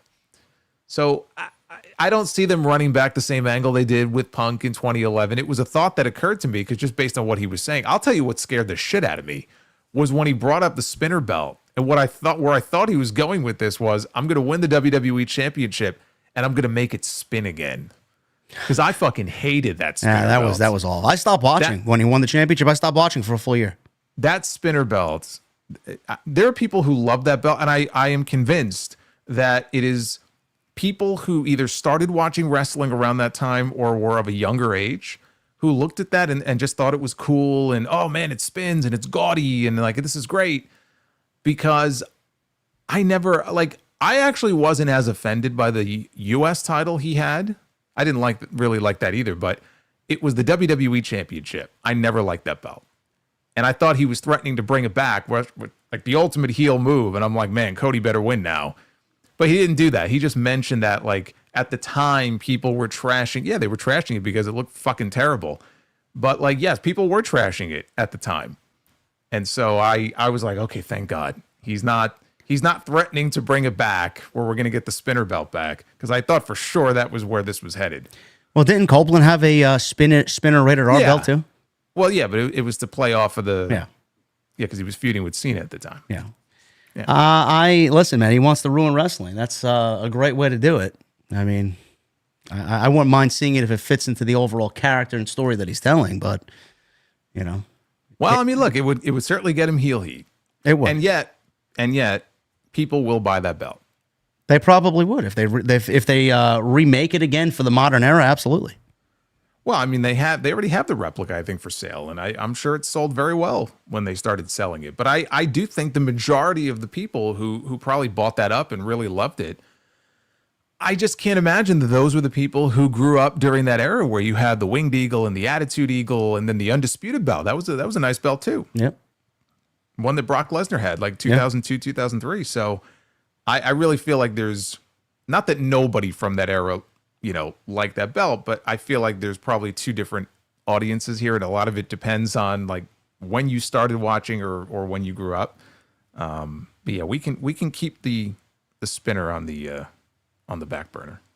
The Chicago connection. I've seen some people mentioning on social media that Chicago, after this international tour, the first Raw back in the States is in Chicago. Do you feel, because I've said it multiple times on my end, that I would like to see something similar that got everybody just together and excited when The Rock beat Cody outside of his tour bus in the rain and Mama Rose and wiping the blood on the belt. That was an iconic moment in the last several years. Fucking loved everything about that. Look at you now. I need to see something with that same type of vibe and same type of energy. And I know a lot of people are like, well, maybe Rock shows up in Chicago if Cena's not going to be there, and we get some sort of recreation of that, but in a different way for this year's WrestleMania. Do you see something like that happening when we get back to the States with 3 weeks left to go? I hope so, because that's what we need. I mean, honestly, we really should have Rock and Cena together. Yeah. That's what got people so excited at Elimination Chamber. That image of them standing together side by side in the ring, you don't think that had a lot to do with why people were so psyched up? Like, oh, what is this? It's like a new two-man power trip here. The Hollywood connection. It's the Hollywood heels. And then we didn't see them at all for 2 weeks. And now we've had Cena for 2 weeks and no mention of Rock. And so I'm wondering what Rock's role, if any, is even going to be in this. Are we going to see him at all? Is he not going to show up until WrestleMania? Because Rock can show up whenever he wants. And doesn't Rock run or has some kind of investment in that USFL football league? Isn't that starting up right about now? I believe so, yeah. So who knows? I mean, maybe he's been busy with that and the new league is going to launch, and then maybe he'll start showing up and making a couple of appearances on TV, especially if Cena's not going to be there. At least maybe Rock can be there in his place. I hope so. I can't sit here and tell you that I think it's going to happen. I don't know. I don't know what their schedules are. I don't know what the hell's going on, honestly, with The Rock. That's a weird deal to me. But I would love it because we really need something to jumpstart this. Like the turn in Toronto was fantastic. And it literally had the world talking, not just wrestling fans. Like that was mainstream news. And then it was like this tour was coming up and I think Cena was still filming stuff. So the timing just didn't work out, but like a horrible time for there to be no follow-up for 2 weeks. It would be like when Hogan turned in 96 and then we didn't see him for fucking 3 weeks on TV. Yeah. That's awful. It's like, maybe it was unavoidable, but you can't say that didn't cool things down a little bit. It certainly did. As far as, before we move on to the Jey Uso and Gunther stuff, the aspect of there being a third man. No. Are you feeling any differently towards there being a third man, whether it's Orton? I know people are like, well, maybe it's Randy Orton or Seth Rollins. No third man, huh? No. Okay. No, again, I mean, that's people letting their imaginations run wild here. Third man, dude, we only have one man. Where's this third man coming from? We haven't seen The Rock since the Chamber. Well, he's not around. People were coming up with, or I guess creating narratives in their own mind that there was some logic gap. Well, how did The Rock know that Cena was going to win the Elimination Chamber? What if Rollins won the Elimination Chamber and Cena wasn't in that closing segment with Cody? It's like, well, how did Rock know that Cody was going to tell him to go fuck himself? It's wrestling. I'm like, guys, you're going way above and beyond, man. It's like, please. I mean, how did he know what Cody's response was going to be? So, like, let's say Cody was like, you know what, Rock, I think I am going to take you up on your offer. I'm going to be your champion. Was there like a special hand signal that Rock was going to give to Cena? Like, oh, no. Like, back off. Like, yeah. I mean, come on. But yeah, this talk about there being a third man, it's funny to me, when I think of third man, I think that there are already two men. And right now we only have one man on TV. I wouldn't be hung up on a third man because I just want the second man to actually show up on TV one of these weeks. I agree. One step at a time. And we've been giving that same feeling one step at a time towards Jey Uso and Gunther, but it seemingly feels like they haven't gotten that next step in this feud. Last night was the first time in weeks where I feel like they moved forward with the Jey Uso and Gunther situation. Jey Uso moved forward right on his face when he tripped. He did. Now I had a comment on my comment section on my Raw review last night that said, well, it's funny. Jay, do you like this show? And Jason didn't. It's amazing how the opinions are different. I'm like, I didn't know that we needed to have the same opinions. If he didn't like something, that doesn't mean I have to feel the same way and vice versa. This, to me, Jason, I know we talked about this, and the whole sentiment in the community is that this doesn't really feel like a WrestleMania match, and that is completely 100% warranted. I agree with everybody that feels that same way. That main event, Jey Uso, doesn't feel like a main event. And, for one reason or another, his wrestling ability, he's nothing more than a promo or a yeet, a hand gesture, a theme music, whatever the case may be. The fact of the matter is that he's been teaming with Otis, and they did that thing with Otis and Tozawa. They got him wrestling A-Town Down Under. That's not doing him any favors. We go into last night's show, and the whole idea of the mystery partner. Who is it? Some people were like, oh, it's Joe Hendry because it's in Glasgow. I mean, I don't see what Joe Hendry has to do with this overall storyline outside of a fucking pop. But, fans wanted to run with their imagination. It ended up being Jimmy Uso, which is probably the best decision that they could have made. I don't really... Let me stop you there for a second. Yeah. I don't have an issue with them being... Jimmy Uso is the mystery man. Two things. Number one, did you notice when Jimmy showed up, what Michael Cole said? No, I didn't. What did he say? It was, wait a minute, look, it's Jay's brother. Ooh, okay. No mention of Jimmy by name. I'd be upset. I would be offended. I'm just saying. Does it say that on his birth certificate? Jay's brother? I guess so. But besides that, I have no issue. I assumed it was probably going to be Jimmy, but then I thought about it and I said, well, they're hyping a mystery man. Like Jimmy is going to be the person everybody assumes it's going to be, but they wouldn't be going with Jimmy if they're going to take a week to keep people wondering, who's the mystery partner going to be? Why do a mystery angle and just have Jimmy Uso out there? So maybe it'll be somebody else. And then there's Jimmy Uso. So why not just announce that Jimmy Uso is going to be tagging with Jay for the first time in a year and a half? The Usos are back next week against A-Town Down Under on Raw. I don't know. It is kind of silly now that you kind of map it out that way. Yeah. What was the purpose of the mystery man angle? That's what I don't understand. I don't know. I don't know what their line of thinking is. It ended up being Jimmy. It's the best spot for him. I would much rather see Jimmy be a non-playable character here in this entire Jay and Gunther situation instead of getting a match on his own. That's all I'll say. I think when they are together, you feel the magic. Jimmy, honestly, in my opinion, has actually wrestled better than Jay. I don't know if that's a hot take for the rest of you guys here, but I do think that Jimmy is a little bit better in ring than Jey Uso is. Obviously, Jay's got more charisma.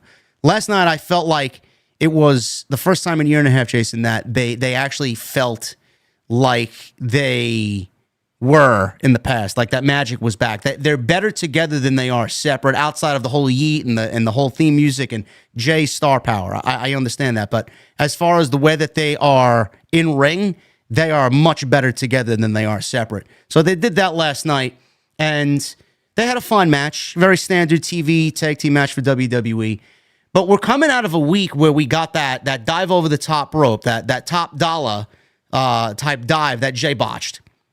I believe it was a botch. I believe Jay fucked it up, and we move on and we go on to the next week. This week, we're going for a spear, and he slips and hits his fucking face on the mat. He falls face first. So I immediately tweet out, I'm like, I pray to God. He did a fantastic job of selling it to a point where I tweeted out, I hope to God that was planned and that is all part of the show. Because if that is the case, that's great. If that's not the case, you're never going to hear the end of it. The fans are already so riled up that he's getting a championship match and that he won the Royal Rumble. They're just not letting it go. There's hashtags that Gunther should win and he should retain the championship. Come to find out later on in the show, it was part of the show. And now they're turning the botch last week into an actual angle. And I like that because Triple H does not want his star guy here in Jey Uso to go into WrestleMania limping with this negative aura about him, with the fans' reaction after what's been going on the last several weeks. We don't need that. So he turned the negative into a positive, and he's never going to let the IWC, dictate how Jey Uso is going to come off on television. So he did a great thing by turning it into a storyline last night. The problem is, I feel like with this happenstance that happened last week with the dive botched, and now them turning it into a storyline, it's almost as if they had no plans for this to happen. They had no plans for anything with these two guys, and they waited for this negative to happen, and then the light bulb went off in their head and be like, that's it. That's what we're going with. That's the story. It's like, bro, you had 6 fucking weeks before this, and now you are turning this into a story going into the last 3 weeks because of Jay's botch. I don't know if that's incrimination on the creative or what, but I just find it to be fucking ridiculous. No, I mean, not necessarily, though, because what I said last week was what they need to do to really pour some gas on this is have Gunther go after Jimmy. And so that's what they're doing. So it's possible they just incorporated the botch stuff into it, but I still think at the end of the day, they would have ended up in the same place, which is what we're getting next week. We're getting Gunther against Jimmy, one-on-one. So I think we end up in the same place. This is the right path to take. I think that what needs to happen next week is Gunther needs to destroy Jimmy. Bloodbath. I mean, they could have a regular. I'm not saying he has to squash him the way Brock squashed Cena at SummerSlam that year, but even if it's after the match, he has to do something to this man that is just dastardly. And then Jay comes out to try to save his brother, and that right there, now it's personal, right? It's one thing to be Jay's in his own head, and he doesn't know if he belongs, all the people that have been doubting him, but now you've brought his family into it, and you've gone after his brother, you've gone after his blood. And then Jimmy also made the comment last night, the Jey Uso that we need to see is the right-hand man. That version of Jey Uso who used to walk around, he was all pissed off every time we saw the bloodline out there. He didn't like Sami Zayn being a part of it. He always had this look on his face.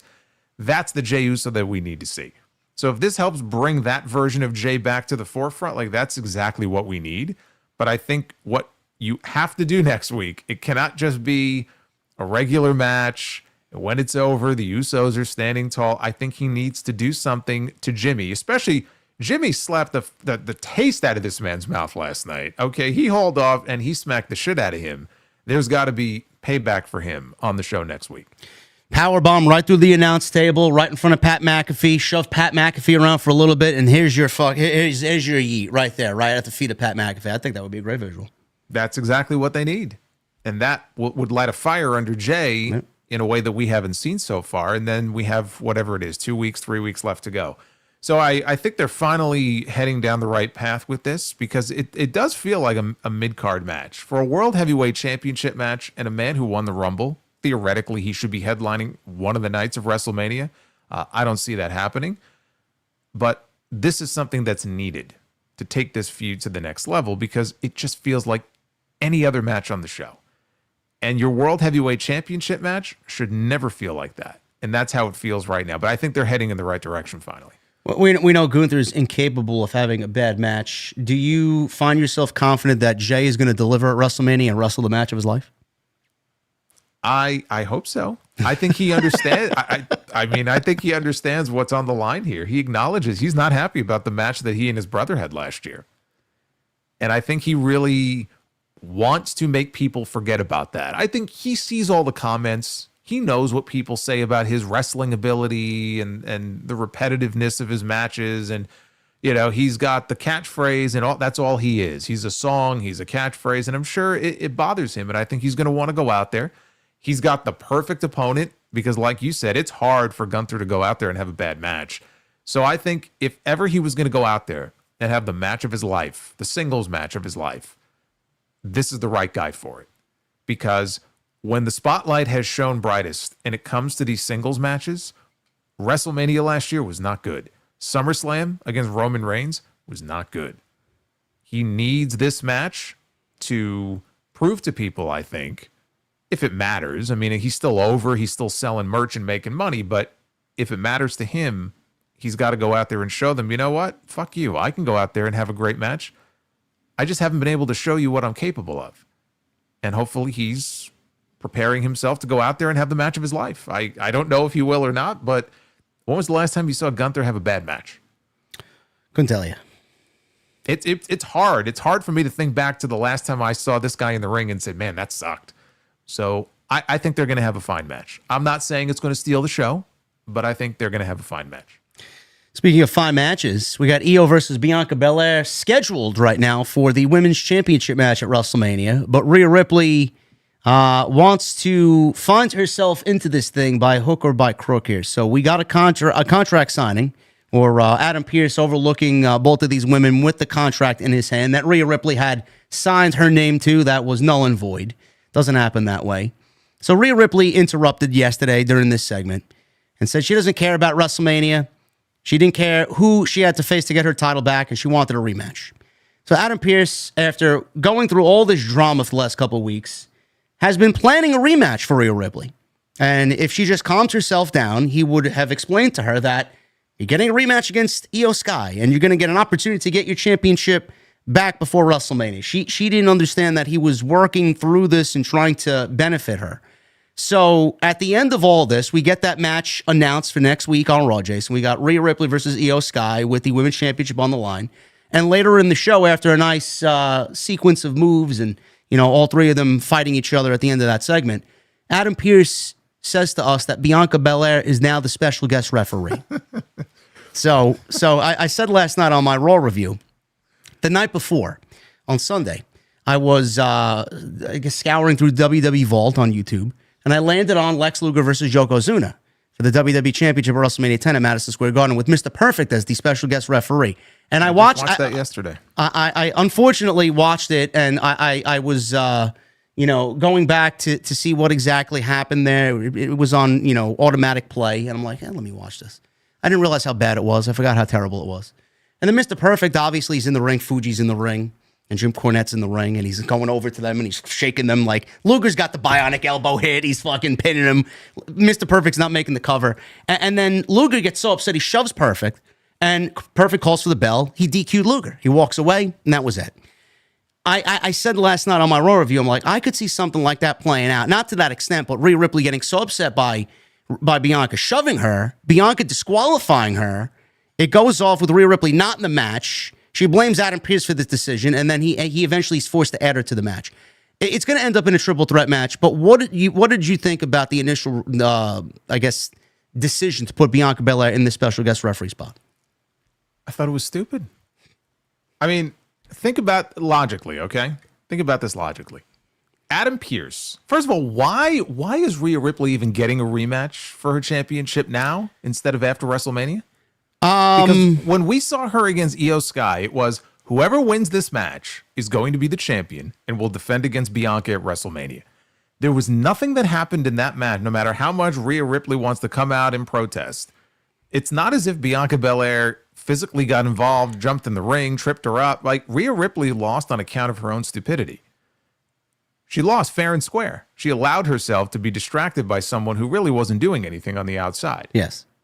So wouldn't it make more sense, and again, I'm just trying to think about this logically, but wouldn't it make more sense to say, you lost. My hands are tied. We're going to have this match at WrestleMania.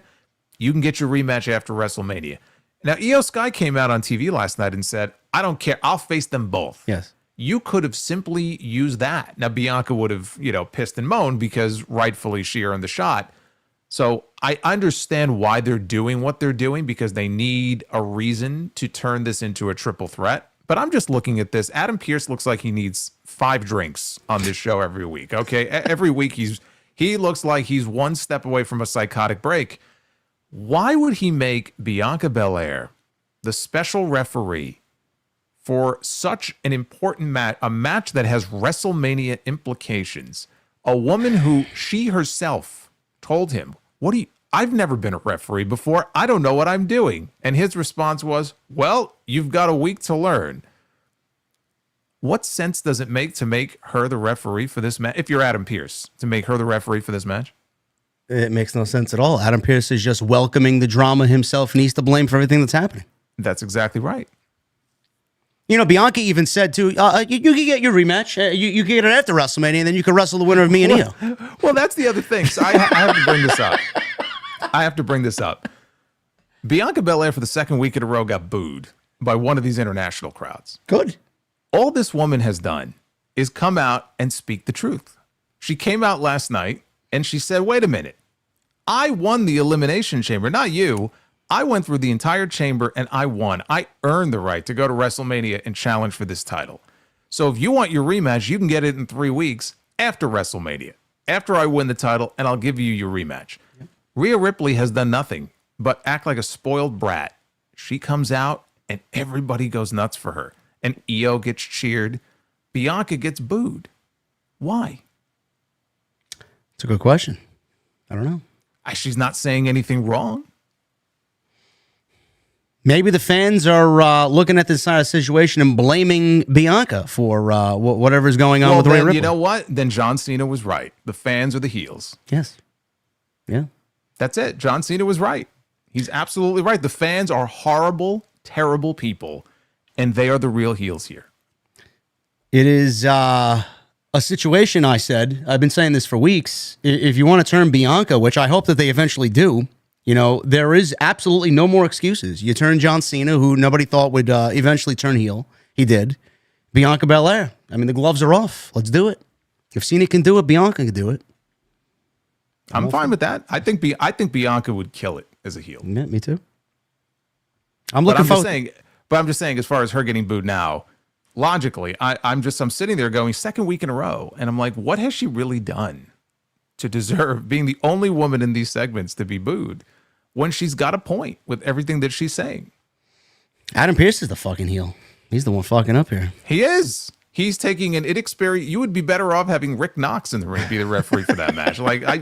What does he expect is going to happen next week other than chaos?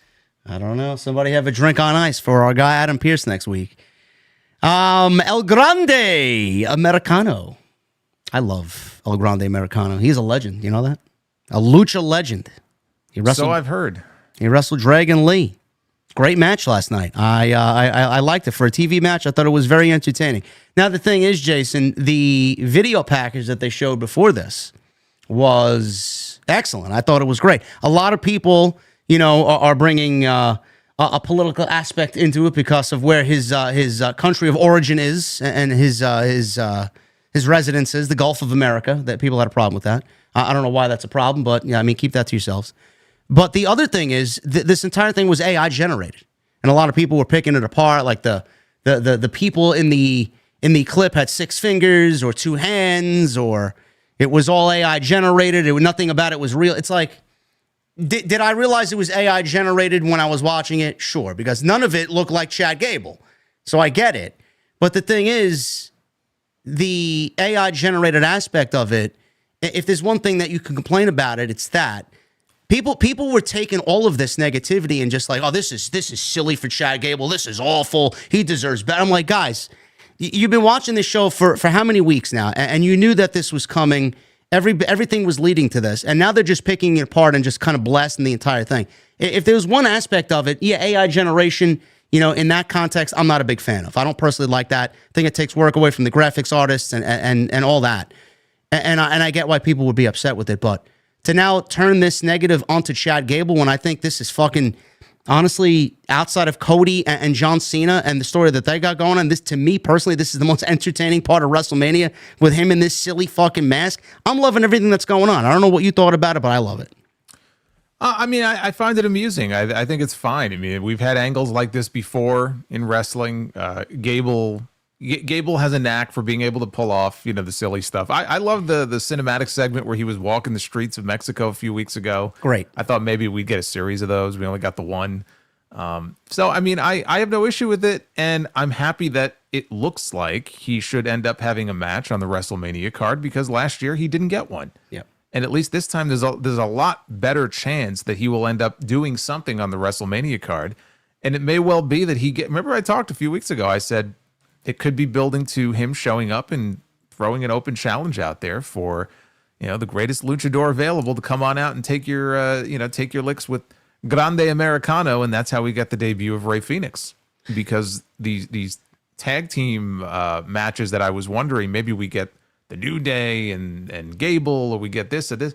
None of that appears to be the case right now, the way things are shaping up. But I could see that being how they debut Phoenix if they do it one-on-one, maybe against Gable. I like that idea best. I think that would be a great way not only for Rey Fenix to debut, but it would give Chad Gable a major WrestleMania match, and I think that would be fucking spectacular for him.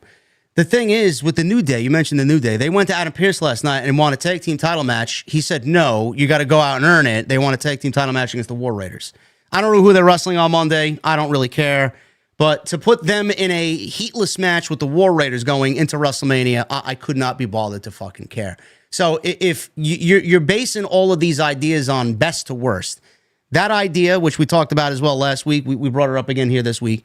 I like that number one. The tag team match with the New Day, Gable and the New Day against Rey Mysterio, Dragon Lee, and Rey Fenix. I think that would work out well as a secondary match if they didn't want to do the first one. How about this? Maybe the New Day go on and do something for the tag team titles at WrestleMania.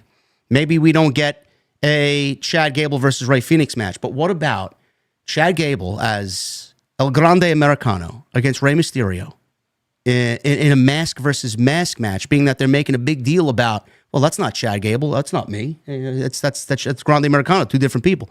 Maybe there's a mask versus mask stipulation where Mysterio beats Gable at WrestleMania on masks to find out that it really is Chad Gable underneath the mask. Yeah, I mean, you could do that, but I mean, I like the idea of at least being able to get these other guys on the show. So, I mean, if you do New Day and Gable, they kind of, or Grande Americano, and they form some kind of hilarious little alliance with each other. And then you can get Rey, and you can get Dragon Lee, and again, use that third spot. They need, a third guy, and that's how you debut Rey Fenix. Then you get everybody involved. I don't know that they're going to have all these separate matches where like the New Day wrestle the War Raiders and Rey wrestles Gable, and then I guess maybe Phoenix isn't on the WrestleMania card. Maybe I don't know, because they're already running vignettes for him and Aleister Black, it looks like, and why run them now if they're not going to be a part of the WrestleMania card? So I'm just wondering if it wouldn't be better to do a 6-man tag deal. But yeah, if they wanted to do Rey and Gable, I mean, I don't have a problem with that. And I think it would be funny the moment that Gable gets unmasked. I'm sure, they play it up for comedy. There's a shelf life on this gimmick. It has to end at some point. WrestleMania would make sense. So, I mean, that's fine. But I'm trying in my head to figure if we can get them all involved. And like you, them wrestling the War Raiders on that show, it doesn't really do much for me. I would get those tag titles onto them soon. I think New Day should have New Day should beat them for the belts. I'm not saying it has to be a WrestleMania, but definitely the War Raiders, when they drop them, it should be to the New Day. But I can go with either idea. It's fine with me. But the point is, Gable will be in a match on the show. That's more than I could say for last year's WrestleMania. That's all that really matters. That's it. As long as he's featured on that show, like, I'm happy, because I want him to have a spot on the card. 2 nights. There's no reason for him not to have a match on that show. IWC's ridiculous. They're complaining about everything, whatever. Well, I mean, look, it is what it is. I think part of it is people also, they want him to be featured in a more serious way.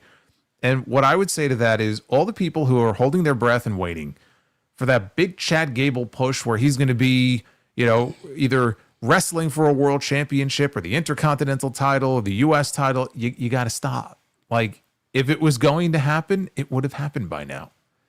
Triple H obviously sees him. He's a great guy for him to have and plug into whatever role he wants to use him in. I was cheerleading for him to be doing all that stuff that some of these people are still cheerleading for. And now I'm exhausted. How many years have we been talking about how great Chad Gable is and how high he could go and what his ceiling potentially is? And here we are in 2025 and he's doing Grande Americano. So, it's entertaining. But the idea that, well, he should be doing something better. Yeah, but he's not. And honestly, let me ask you, because you were the one I laughed at you. You laughed at me several times. I laughed at you multiple times because you were convinced American Made's going to go to Smackdown. Yeah. U.S. titles coming to Chad Gable. Yeah. Do you still feel that way? Currently, no.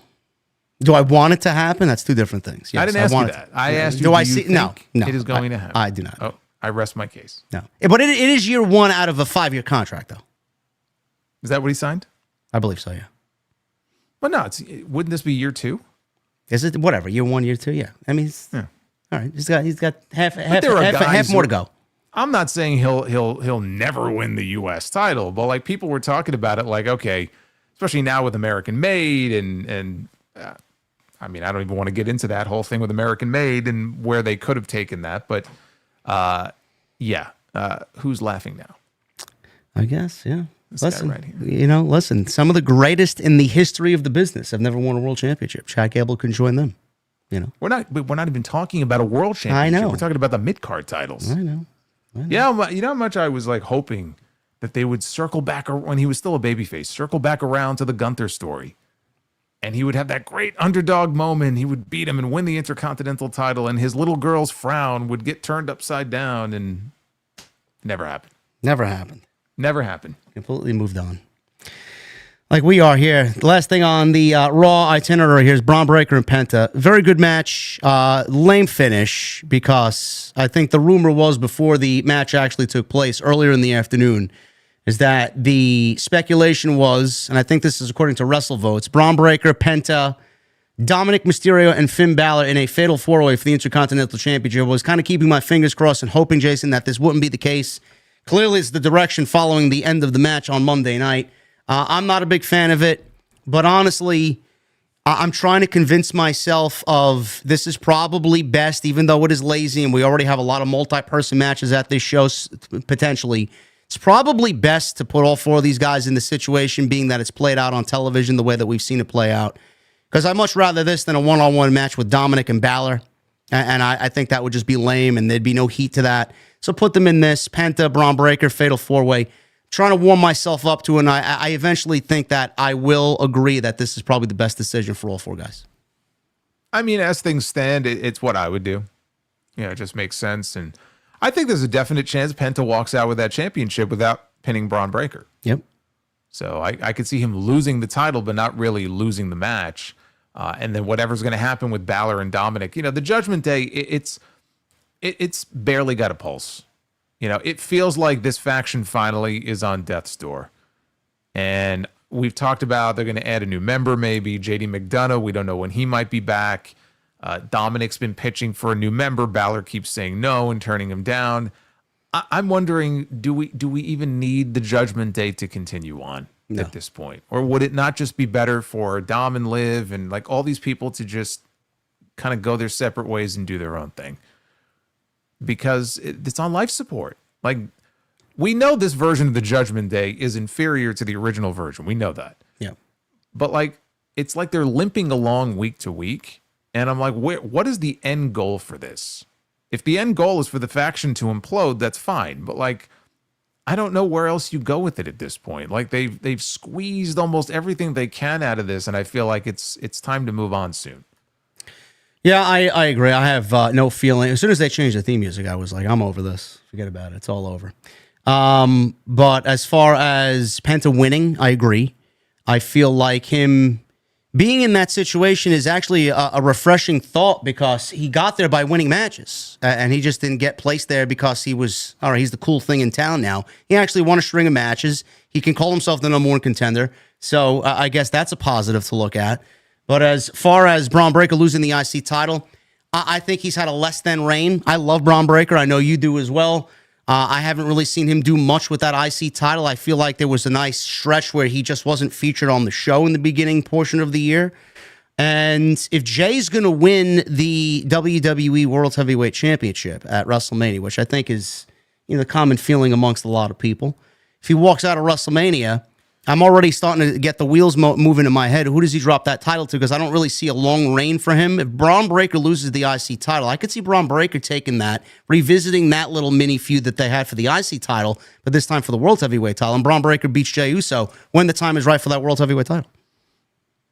I'm not going to book Jey Uso's loss. He hasn't even won the friggin' thing yet. You don't want to book. You don't want to book his demise yet.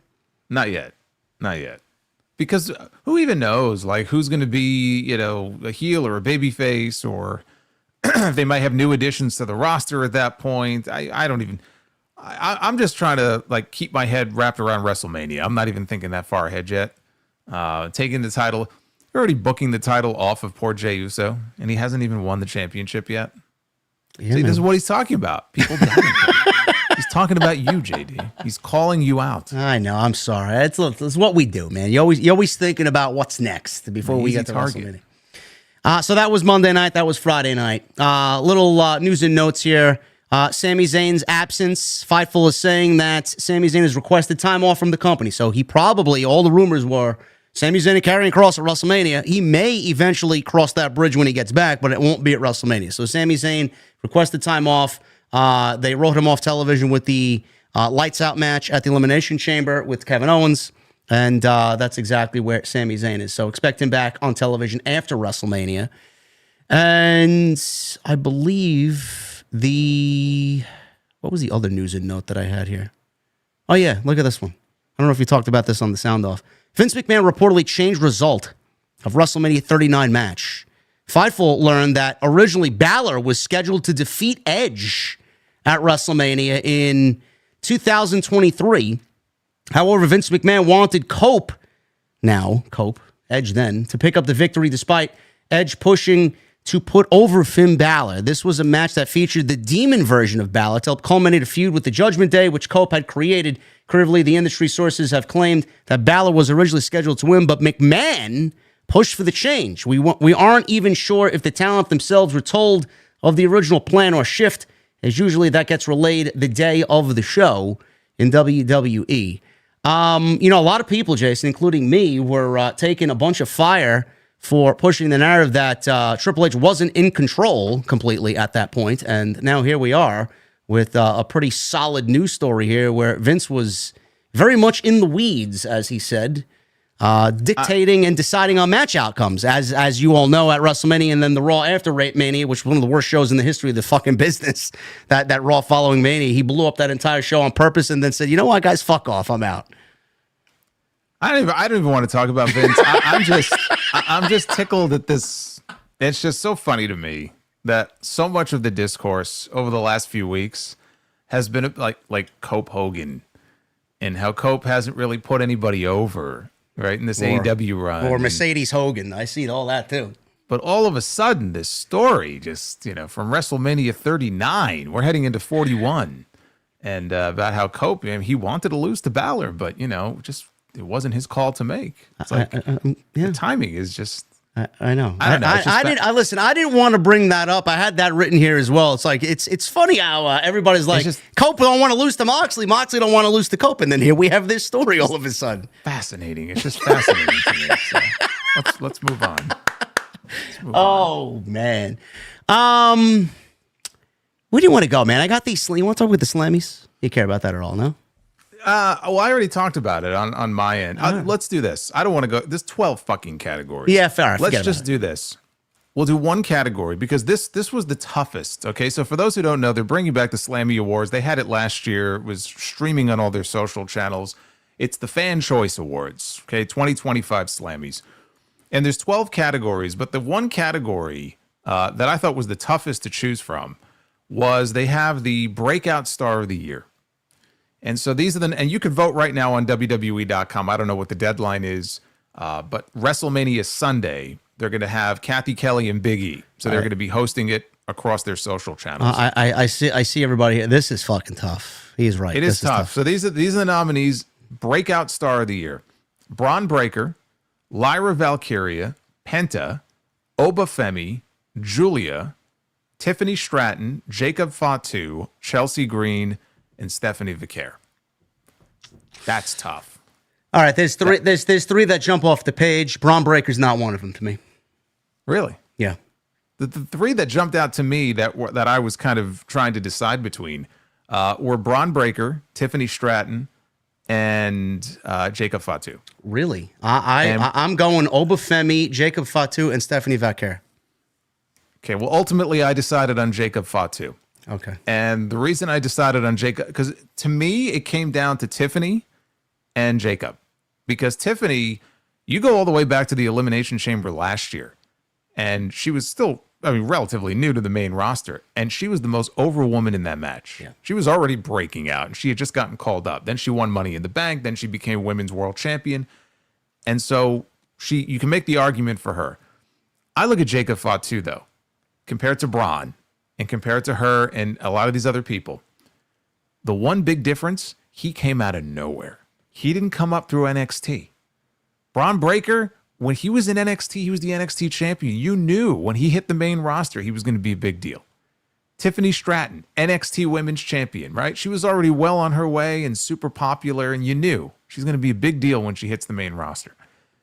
Unless you knew him from MLW, or you were watching his work on the independent scene, if you're like a typical WWE fan who might not pay attention to that stuff, you have no fucking idea who this guy is.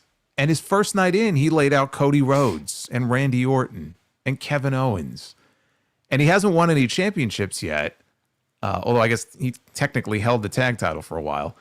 But the Fatu chants, they grow louder and louder and louder by the week. To me, he broke out in a way that was different than any of those NXT folks because he came out of nowhere. I agree that it's Jacob Fatu for all the reasons that you said. There's nobody better for that, and I hope the fans. Not that it really means much of anything, but I think he's taken the fans by storm, and the fans have really reciprocated that back to Fatu. If you guys have not seen what he's done on the Indies, he's done a lot, and I think Jason and I can both say that what you've seen so far is not even fucking half of what he's capable of. So when he really gets going, you guys are going to have a new favorite Samoan. That's all I'll say. Fatu, absolutely. But again, there's lots of great choices. Like if you said Braun Breaker, if you said Oba Femi, I had Oba. There was a different category that I picked Oba in. But like Penta, I didn't go Penta because it's been 2 months. Yeah. He's wrestled the same 3 or 4 guys in the last 2 months. But you wouldn't be wrong. Like if you went with any of these other people, like it's a hard category to choose from. But I went with Fatu for that reason. As far as the other categories, I mean, a lot of it is just pretty pedestrian stuff. Yeah.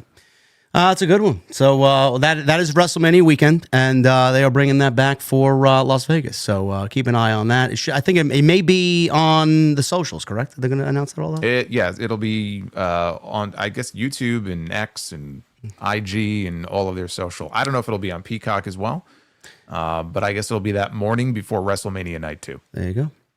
The Hall of Fame. The Hall of Fame is going to be good. I look forward to it every year. We just got the natural disasters officially confirmed for the Hall of Fame. Kamala is now rumored for the Hall of Fame. That has not been announced yet, but WrestleVote says that could be in the pipeline as one of the last remaining announcements for the Hall of Fame. Well, Ken Shamrock was also, Mike Johnson mentioned that he has heard that he's been talked about. So that's not confirmed, but his name has been bandied around as well. So, which I think if and he may not go in this year, but absolutely deserves recognition. He was, I think, a pretty big part of that Attitude Era. Yeah. Had a lot of success. I was a big fan of his work back then. And never forget the reason why we have tap outs in WWE. Even though Taz was already doing that in ECW, but it was in WWE when he came in, that's when people started tapping out to submission holds. Now, there is a story, Jason, about the Hall of Fame, and particularly revolving around Lex Luger. Now, there's a story going around about Lex Luger and who he wants to induct him into the Hall of Fame. It's either going to be DDP or Sting. Now, the idea of Sting is what everybody's really focusing on because Sting is with AEW. And WWE has to ask AEW to allow Sting to appear at the Hall of Fame ceremony in order to induct Lex Luger, WrestleMania 41 weekend in Las Vegas. Sting is said to be Luger's preferred choice for that role.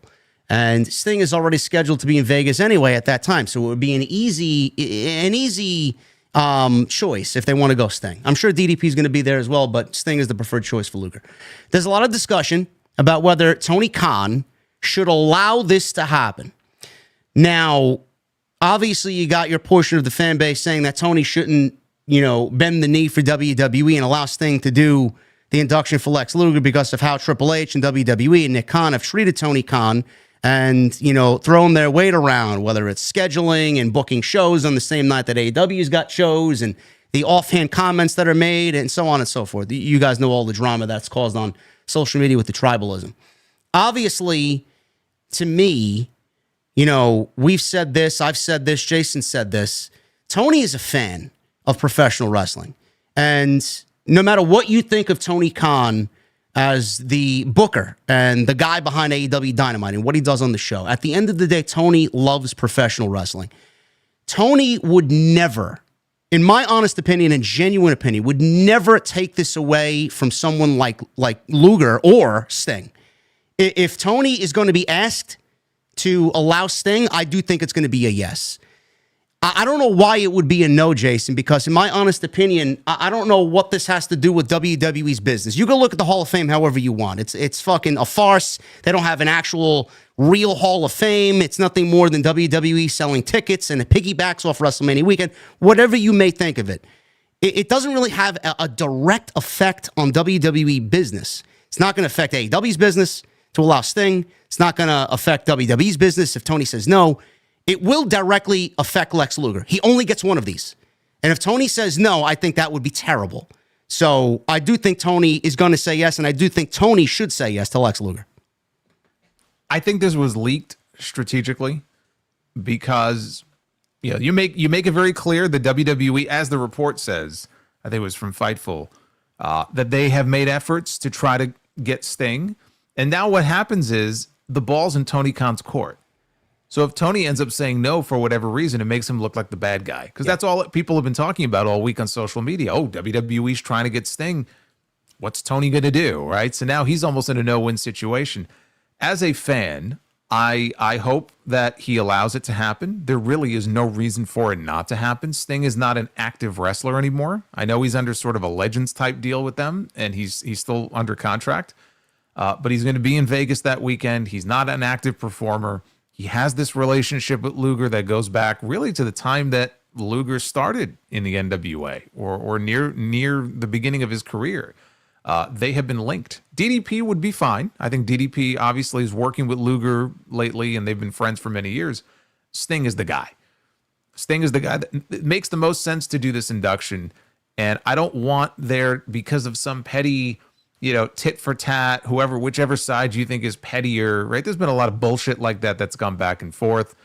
In this case, I really think that it shouldn't apply. Now, my attitude was different a few years ago when WWE tried to bring Billy Gunn in for that, the 17,000th DX reunion that they were doing here in Brooklyn on Raw.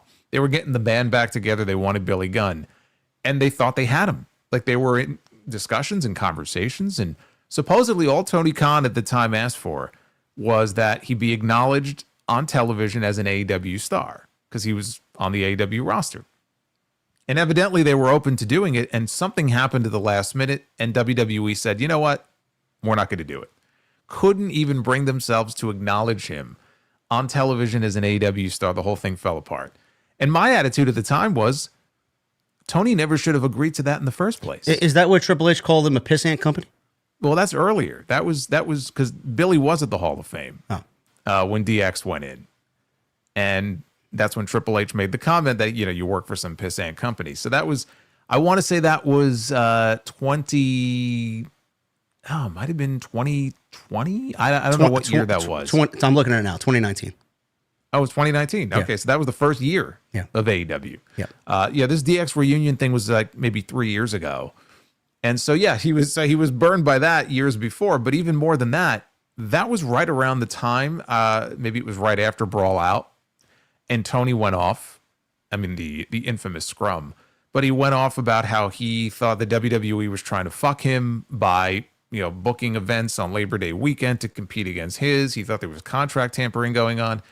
And so my attitude was, if you honestly believe that there is contract tampering and some really, like bad shit like that going on, this is different from a Hall of Fame induction in that this was some goofy DX reunion on their TV show. So if I were Tony Khan, I would have said no. This is different. Whatever you think of the Hall of Fame, this is something to honor Luger, who is a good, dear friend of Sting. And we know how much reverence Tony Khan has for Sting. Okay, look at the way he treated him and booked him his entire run in that company. He thinks the world of that guy. He let him retire undefeated as a champion in his company. He gave him, honestly, one of the best send-offs anybody's ever gotten, which I was really happy to see as a fan of Sting, is because if his career ended in WWE with an injury, that would have been pretty shitty. I think the way he feels for him, and like you said, as a fan, I think at the end of the day, it'll happen. I hope it happens. If it doesn't happen, again, they can have DDP do it. It's not the end of the world. But if it doesn't happen because of some pettiness between the two companies and not like a scheduling conflict or something, I think that's pretty shitty.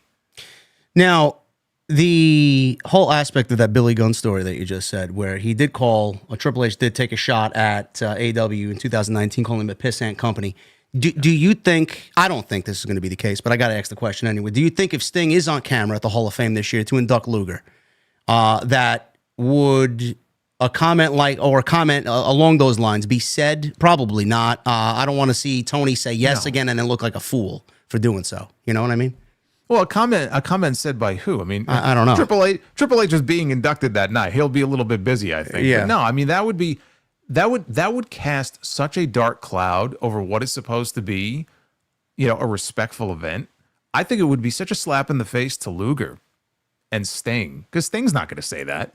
So I'm not even sure who would make a comment like that. So no, I honestly I don't think there's any jeopardy of that happening. And if I'm Tony Khan, I'm asking for the same thing. I'm saying, okay, I will allow him to do it and maybe just acknowledge him even on screen or something, AEW star or something like that. I don't think that's a heavy lift. I don't see what the big deal is in doing that. No, I don't see it. Yeah, I mean, just let him do it. If that's his one request, he's not asking for money. He's not asking for a trade. Remember when they got Ric Flair, he was in TNA, and they got him at the Hall of Fame, and in exchange, Christian Cage had to go make an appearance in TNA. It doesn't have to be anything like that. There was another instance where Sting had his final match that Jason talked about at Revolution. Luger was in attendance for that. Reportedly, he was NDDP, but Luger was not allowed to appear on camera. Neither was DDP. So you could think back to that as well. You could come up with all these different things. They did that. WWE did this. They didn't do that. Whatever the case may be. If WWE is willing to do what Jason said and acknowledge Sting and where he is now in exchange for Sting to be used at the Hall of Fame, it's all about Luger.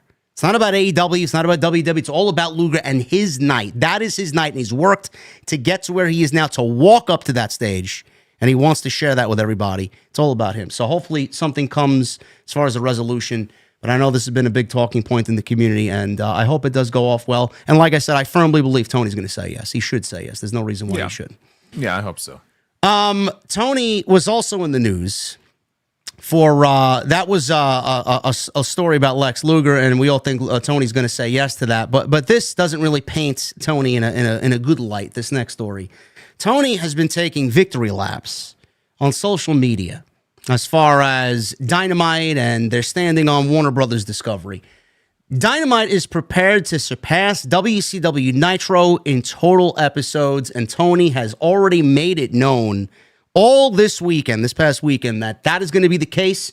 Spring Breakthrough is happening on April 16th, and it's going to be a big celebration for Dynamite when they surpass WCW Nitro in total episodes. Now, he goes on to say, thank you for all who watch AEW after a big March Madness slam dunk AEW Collision weekend. We're looking forward to Wednesday and a stacked lineup on what will soon be the longest running weekly primetime pro wrestling show ever on TBS and TNT. Don't miss Dynamite Wednesday night. Of course, the other notable wrestling show that appeared on Warner networks is WCW Nitro, which ran from September 1995 until March 2021.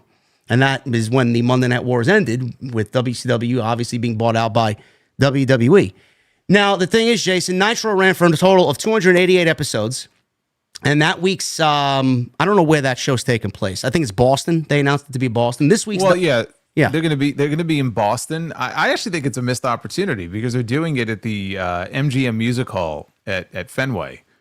And they're calling it Spring Breakthrough, and I was kind of hoping that they would do something of a throwback to the old Spring Break Nitros. I know Club La Vila's not there anymore, but if they could find some kind of small, similar Spring Break type location, that would have been perfect, for that show. Yeah, I'm surprised they didn't do that type of tie-in. But 288 episodes. Dynamite this week is taking place in St. Paul, Minnesota, and that will be the 286th episode of Dynamite. Khan and AEW will tie with Nitro for total episodes on the 9th of April and then surpass it the following week on the 16th. Now, Eric Bischoff, who's been very vocal about his dislike and displeasure for AEW and Tony Khan since 2021. He's got a hate boner. He's got a hate boner. Call it what it is. He's got a hate boner for AEW. Whatever the reason is, he's got a hate boner. Oh, I know exactly what the reason is. And he recently announced that he is retiring from wrestling work recently. So that is making the rounds as well. Yes, I know a lot of people are like, well, he's bowing out now when Tony breaks the record. Dynamite is looking to break this record, Jason. And I got, where's my X tab? I pulled up a whole bunch of statistics here. First of all, while I do that, what are your thoughts on Tony putting out this tweet and the way that he's coming off already, just kind of hyping this April 16th show up? It's a big celebratory moment, but in my honest opinion, there's not really a lot to celebrate as far as breaking the record of Dynamite for the longest weekly episodic wrestling show on Warner Brothers Discovery. How do you feel about that? Why not? Why not? Why not? I mean, why not celebrate? Yeah. I mean, he's a promoter, and the promoter's job is to promote. So, like, when you say he's taking victory laps, I mean, he's posting some tweets. He's promoting his show. The fan discourse on social media, if he keeps his mouth shut and doesn't say a word, he knows that the fans online are going to be talking about this because the fans are aware that once they pass Nitro, they're going to have that 289th episode of Dynamite, right? It's going to surpass Nitro. Fans are going to be talking about it. All that tribalism is going to be boiling up online, the tribalism that Jeff Jarrett apparently loves. So the fans are going to be talking about it anyway. Why not promote that and celebrate that and put more, or try to put more eyeballs on the show? And by the way, we don't know if it's just a Tony Khan idea or maybe it's something that Warner Brothers Discovery wanted to push, because they're all in on AEW. That's all we ever hear is how happy they are. And Andrew Zarian had a report just today talking about the NHL playoffs coming up soon, and they may be experimenting with a 4-hour block and maybe doing Dynamite, which I hope they don't, but like doing Dynamite and Collision back to back, one of those weeks. But in that report, he mentioned that like the Warner Brothers Discovery, some pretty high up people there, like all the internet chatter, ratings discourse and all that, like they don't pay any attention to any of that stuff. They're very happy with the way things are going. Who's to say that it isn't their idea? But I look at it completely differently. It's a promoter who's promoting. And honestly, I don't take it all that seriously because I don't really see what the big deal is when the discourse is going to be there anyway. So just lean into it. I mean, you are surpassing Nitro. That's a fact. He's not saying Dynamite is better than Nitro. He's just saying that Dynamite is about to surpass the number of episodes that Nitro had before it died. That Dynamite now is going to surpass them, which is true. And everything you said is true. Well, but one more thing. I'm sure part of it is also he wants to needle Eric Bischoff as well. So what? But why does he have to, though? That's my thing. Why does he have to? Why not? Bischoff loves to talk shit about Tony and his company all the time. And sometimes what Bischoff says may be right and makes sense, but he has had a hate boner for Tony Khan. It goes all the way back to the comments that Tony Khan made a few years ago about Ted Turner. And he was very upset and very offended by this. And it was something to the effect, Tony said that if Ted Turner knew 1% of what he knows about pro wrestling, then WCW would still be on the air today, or it would still be airing on TNT and TBS today. Regardless of whether or not you agree with that statement, I think it's ridiculous. And look, Ted Turner never really ran WCW. He owned it. He may have influenced certain decisions like Nitro, but he didn't really run the company. But regardless of what you thought about, him making that comment, the reality is that he has always just smashed Tony for making that comment. He has smashed Tony every opportunity that he gets. He obviously doesn't like the guy, takes shots at him all the time, and that's fine. There's a difference, though, between having a hate boner and actually levying, reasonable criticism against him for his booking or against, him for the way he's running this or doing that. And Bischoff has carved out his niche, which is fine. It works for him on his show, on his podcast for, trashing Tony, all opportunities that he has. So Tony Khan is looking at this and going, hey, I have an opportunity to have a little bit of fun with this and throw it back at Eric Bischoff. I don't see what the issue is there. Don't you think there's a problem with the reaction or the reactionary Tony Khan that we see on social media, where it's like, things get said about him and he's looking for reasons to just be petty. It was the NXT head-to-head where he mentioned something about The Undertaker and John Cena coming in at under 1 million viewers. And then Punk went on Ariel Helwani's podcast and he said what he said about AEW and Tony Khan. And then they show the footage a few weeks after that, and the Jack Perry CM Punk footage from All in London was leaked. And now this. It's like, you don't. What does that have to do with this? It's him reacting to the negative criticism in a childish, petty way. That's what I'm trying to say. But what negative criticism is this a reaction to? This is a factual thing. Like, there is a milestone that his show is about to hit. So I'm failing to see, like, what is. But it's not in good faith. I don't think. That's my opinion. It's not in good. He could easily ignore it. B, you are factually correct that it is the longest weekly episodic show on Warner, but. I mean, we have Monday Night Raw 32 years, SmackDown 25 years. What though? People are going to be talking about this, bro. TNA, they're going to be talking about it. TNA's at 19 years. WCW Saturday Night 28 years. All these other shows have beat out Nitro, and you don't hear TNA Impact saying, "Hey, but that's not prime time." I mean, this is prime time. WCW Saturday Night. They were on prime time though. Impact, no, they weren't. 8 p.m. on Spike TV. No, but we're talking about WCW Saturday Night. You mentioned Saturday Night. I'm just saying because people have said, "Oh, well, he's wrong because Saturday Night was longer." Yes, but Saturday Night was not a primetime show. That's why he's able to say primetime. So for those people wondering about that, that's why. But again, I'm failing to see why this is such a petty thing. Like, this is going to happen no matter what. Now, you said he could just not draw any attention to it, but why not? Why not say something? Like, that's a pretty major thing. Now, look, Nitro. At its lowest, like in the dying days of Nitro, they still had 2 million viewers, right? They still had more than any episode of Dynamite has ever done. And they went head to head with WWE and they beat them for 83 weeks. That is something that Tony Khan has never done and Tony Khan will never be able to do.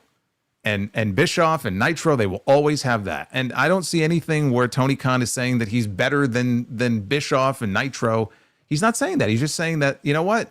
This is a pretty big milestone. There were only 288 episodes of Nitro. We're about to hit episode 289. So we're going to celebrate. And you're saying it's petty, but I mean, is that the only reason why you think they should be celebrating? Because I have other statistics here too that aren't really that celebratory. Well, I mean, we could talk about their declining ratings and all that. You mentioned ratings. I mean, from 2023 to now, this week, they've lost 31.8% of their total viewership, and the 18 to 49 demo is down 41%. And if you want to look at the ratings head-to-head between AEW and NXT, from October 30th to now, Dynamite's only been overall ratings as far as the nights that they air, Tuesday and Wednesday.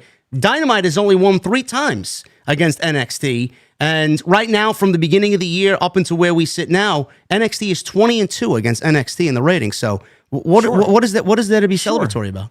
Sure. And by the way, Nitro also, their ratings collapsed at the end as well, even though they may have still been higher than where AEW is now, but they also collapsed at the end. So they have that in common, I guess, with Nitro too. All of that stuff that you just mentioned is true. And we've talked about and documented the struggles that Dynamite has had and the fan base that has seemingly whittled away. I mean, there's still a lot of fans who watch, but not as many.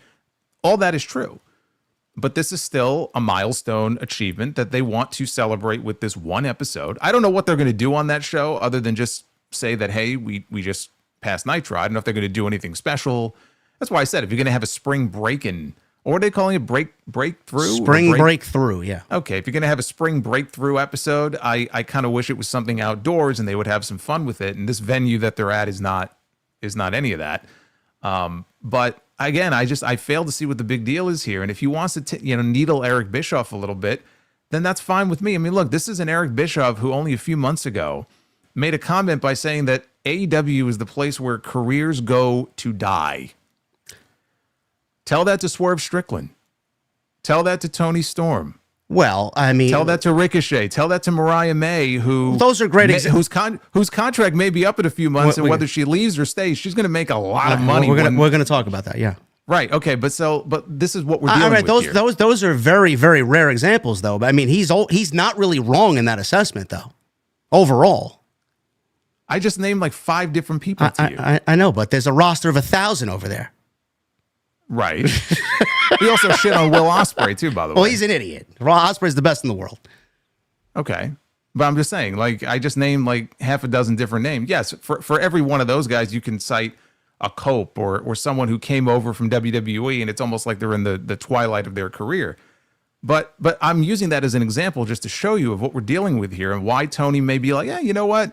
We're about to, set this little record and have this little milestone achievement. Maybe needle Bischoff. I'm sure needling Bischoff is just a nice little added benefit and little bonus to it. I don't see an issue with it.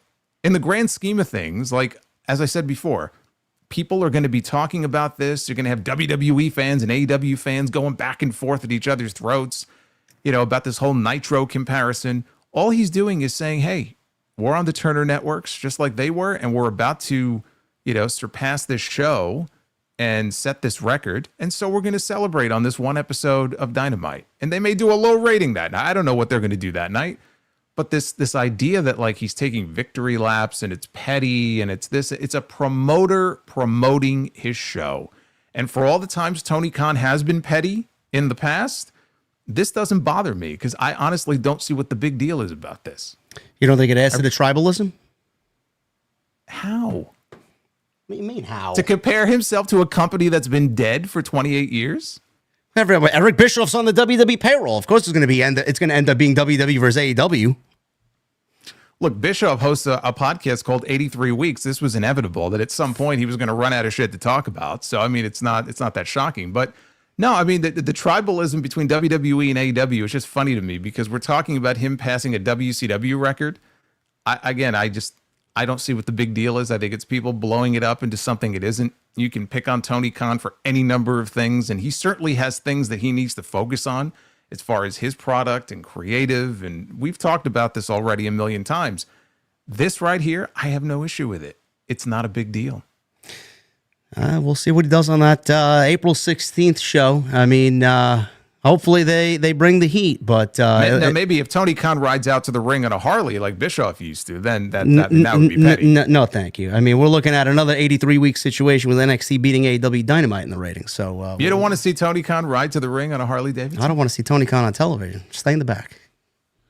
You might fall off. I know, and the ratings will fall even further if he's on TV.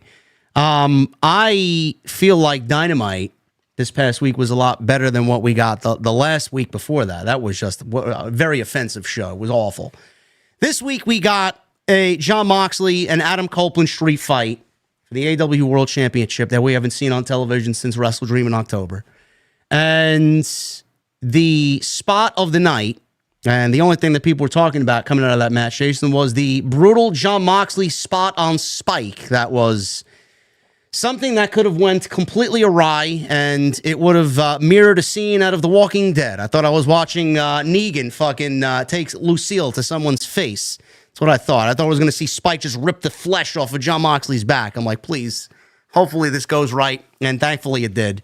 But everybody was talking about it. It got picked up by TMZ. It got picked up by Sports Illustrated, all these other different outlets, and that's what AEW wanted to do. They wanted the shock value because they wanted people talking about what had happened on their show. Now, the backstage reaction from Fightful is that Jon Moxley and Spike, the spot was wild. A lot of disbelief that this finally happened after over a decade of teasing that type of thing on wrestling TV. The good news is that Moxley was said to be okay after the spot. And now we have official confirmation that Swerve will go one-on-one with Jon Moxley at AEW Dynasty. Before I give you the floor to tell you to tell everybody here what you thought and tell me what you thought, I will say this. I said this with Jesse. I am of the belief that this spot, AEW did it for a reaction and reaction only. I don't have a problem with violence. I don't. A lot of people, I think even you, when we talked about it, you were not a fan of the syringe spot with Swerve and Hangman and the steel cage all out. I didn't mind it because I didn't mind that because it fit the overall vibe of what they were doing. Swerve went into Paige's house. He broke into his home. He was overlooking his child's crib, whatever the case may be. I didn't find that to be a problem. Many people did. I didn't mind it. We got a lot of other stuff in that match that I didn't mind. It fit the vibe.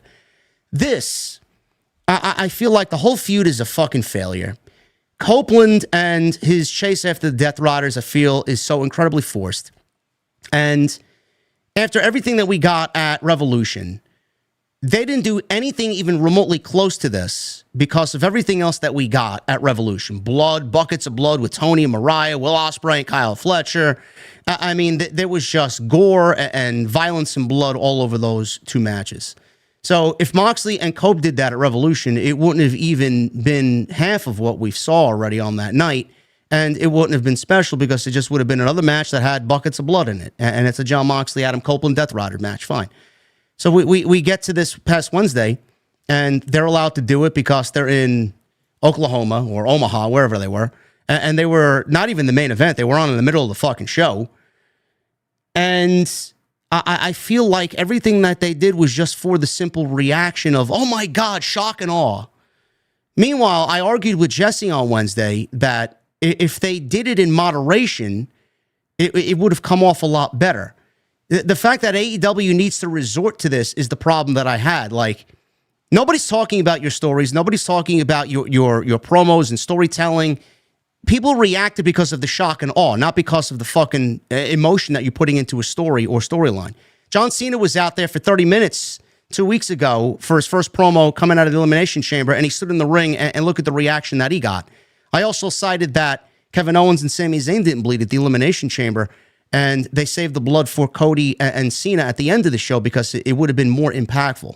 To see this type of stuff so much, I just find it to be pathetic, and I feel like AEW is using it to generate a reaction because they don't know how else to generate a reaction. That was my problem with it. In moderation, I don't have a problem with violence because it will mean more. The fact that they do it so much, it means nothing.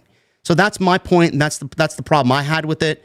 I thought it was cool as fuck, but I wish we've seen less of it. It would have been more impactful. I wasn't a fan of it. I actually think that kind of stuff, like what we saw on Wednesday, ultimately does more to drive fans away than it does to generate new ones. And, it may get some attention through some of the press that it got. Like you said, it was being talked about in the news and all that. I just don't see that generating a lot in the way of new viewers for the show, which ultimately should be the goal here. As far as the match itself, we all know what happened at Revolution. They shit the bed in that main event and with the close of that show. I said that I thought this was marginally better than what we got at Revolution, in part because they didn't have to go on after 4 match of the year candidates, which didn't help their cause at the pay-per-view. So it was marginally better, but if I never see another John Moxley, Adam Copeland match for the rest of my life as long as I live, I'll be totally fine with it. I am ready to move on from this.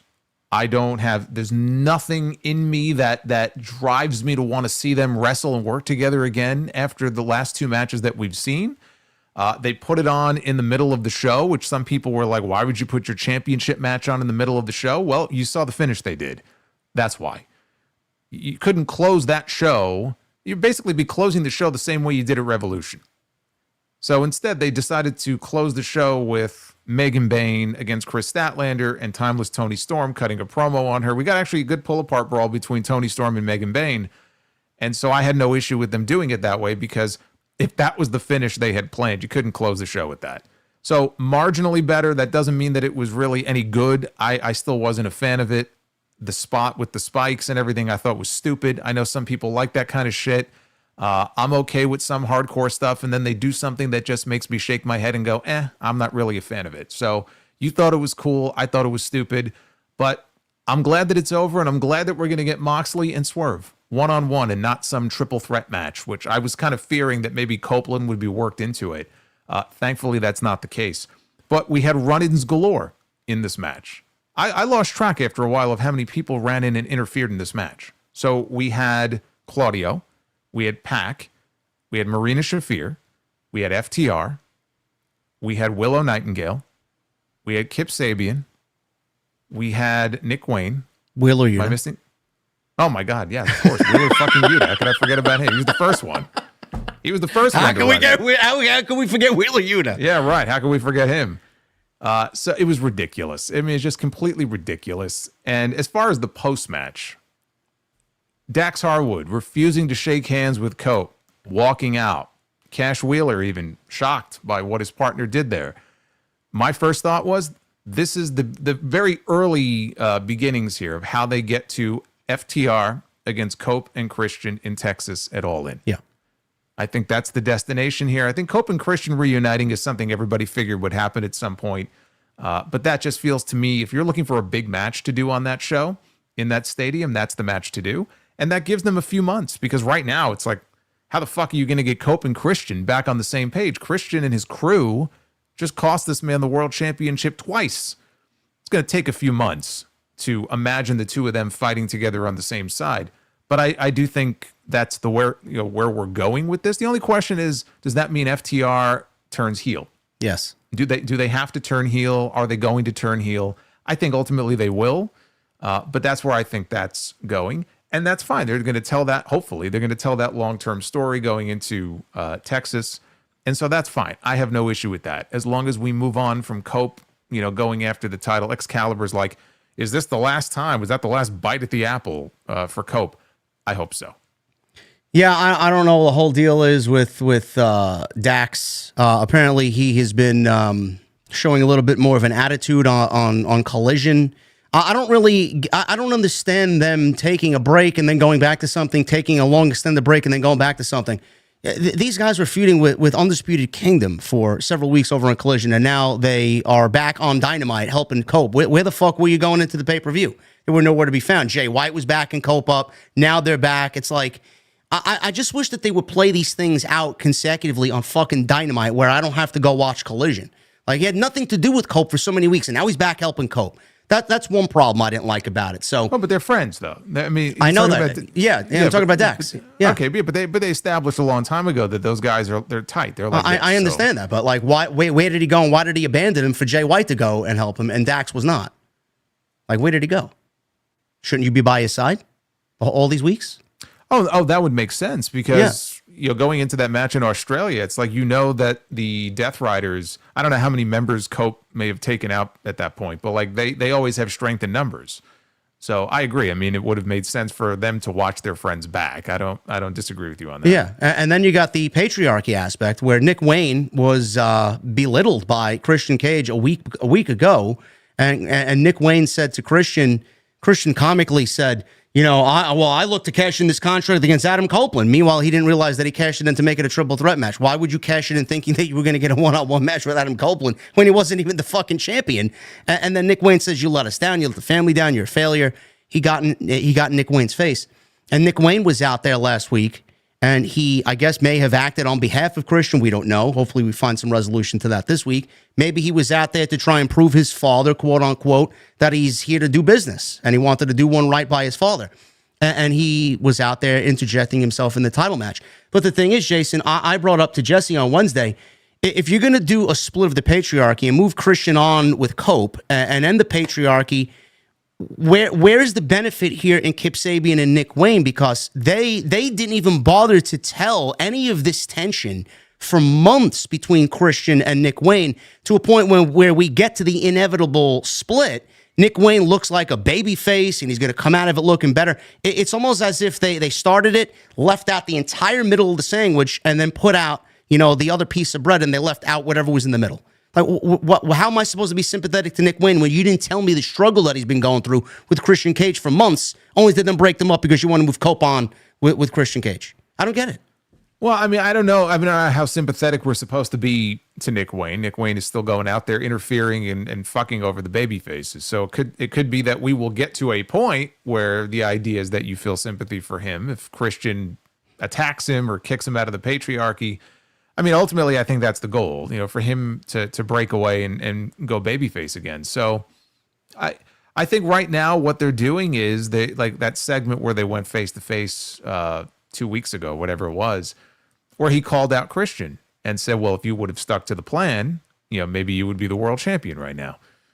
And then Christian threatened him. And so Mother Wayne, his mom, had to, step in, which, I mean, kind of makes you look a little uncool when your mom steps in front to help you. But she steps in between them. And then he made the comment about how you'll be back at the Waffle House, whatever he said, flipping burgers if you don't stand in line.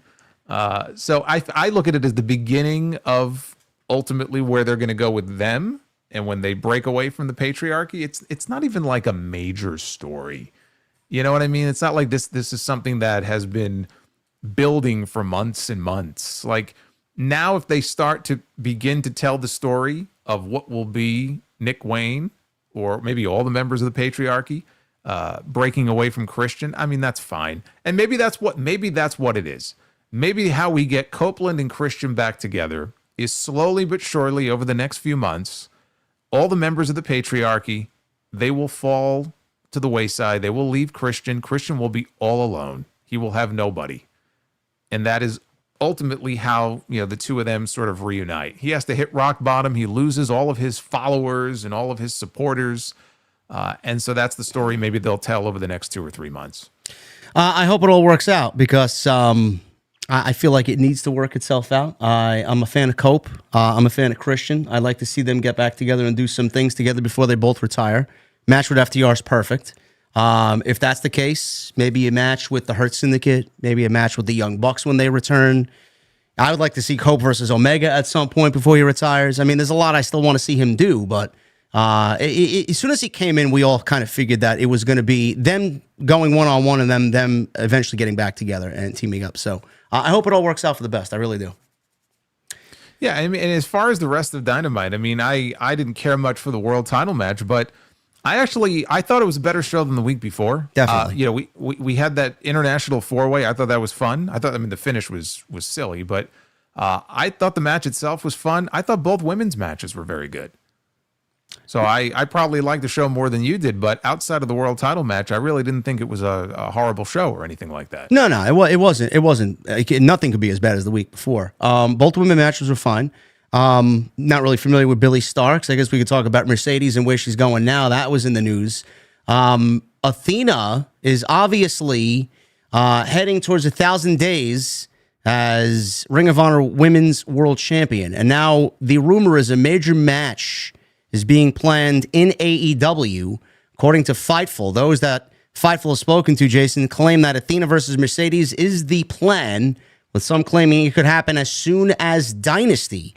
And Mercedes is approaching 10 months as TBS champion, with Athena at over 2 years as Ring of Honor champion. Athena and Mercedes have worked together over 36 times, even teaming together a number of times.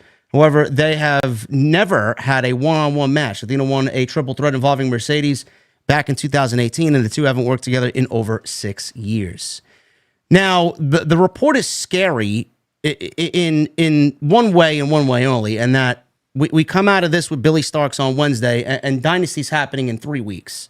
So if you're going to do Mercedes versus Athena at that show, I cannot see either one of those women winning the match, Jason. I know how you feel about that, because I feel like, and I said this on social media, if they really want to maximize what they're doing here, and I think a lot of people are frustrated with the amount of length that Mercedes has as TBS champion. Some people are not really pleased with the story going into her reign. This is the first thing that even comes remotely close to story, which I'm very grateful for, because this is something that I think a lot of fans have asked for. But one match is going to lead to a second match, and I hope a second match is going to lead to a third match, which will culminate it all in. I don't know what happens in this match if it happens at Dynasty, but the end goal here should be getting that TBS championship off of Mercedes and putting it on Athena at All In. That's the ultimate goal. I don't know if they're going to go and do that, because I've been very vehement in my opinion here about what they're planning to do here, and I do think that Mercedes is going to break Jade Cargill's 508-day reign as TBS champion. That's the way I feel it's going to end up. Dynasty, just so you know, you said 3 weeks. Dynasty is the weekend after next. 2 weeks. So, yeah, so it's not this weekend, okay. But it's the following weekend. So all right, well, let's focus on that. Do you think that match is happening at that show? And if so, is it too soon? It does feel very quick, but you know what? I have been waiting, and for so long, I've been calling for Athena to get more exposure on AEW television. I understand that she has this infinity run, this forever reign that she's had as the Ring of Honor Women's World Champion. And at this point, I just kind of feel like she's kind of running up the score, and when I make comments like, oh, she's being hidden away, some people get upset. Now, what they don't realize is when I say stuff like that, it's because she's a great talent, and she's got this plethora of women to work with on the AEW roster. Forget Ring of Honor. And every year that goes by, I'm just wondering, like, why is she there when she should be here? She deserves a larger platform. if they call her up and we see her on Dynamite tomorrow, right, and they're going to begin the build for that first match with her and Mercedes, how can I sit here and be upset about that when this is what I've been calling for so long? Now, does it feel quick if they do the first match on that show?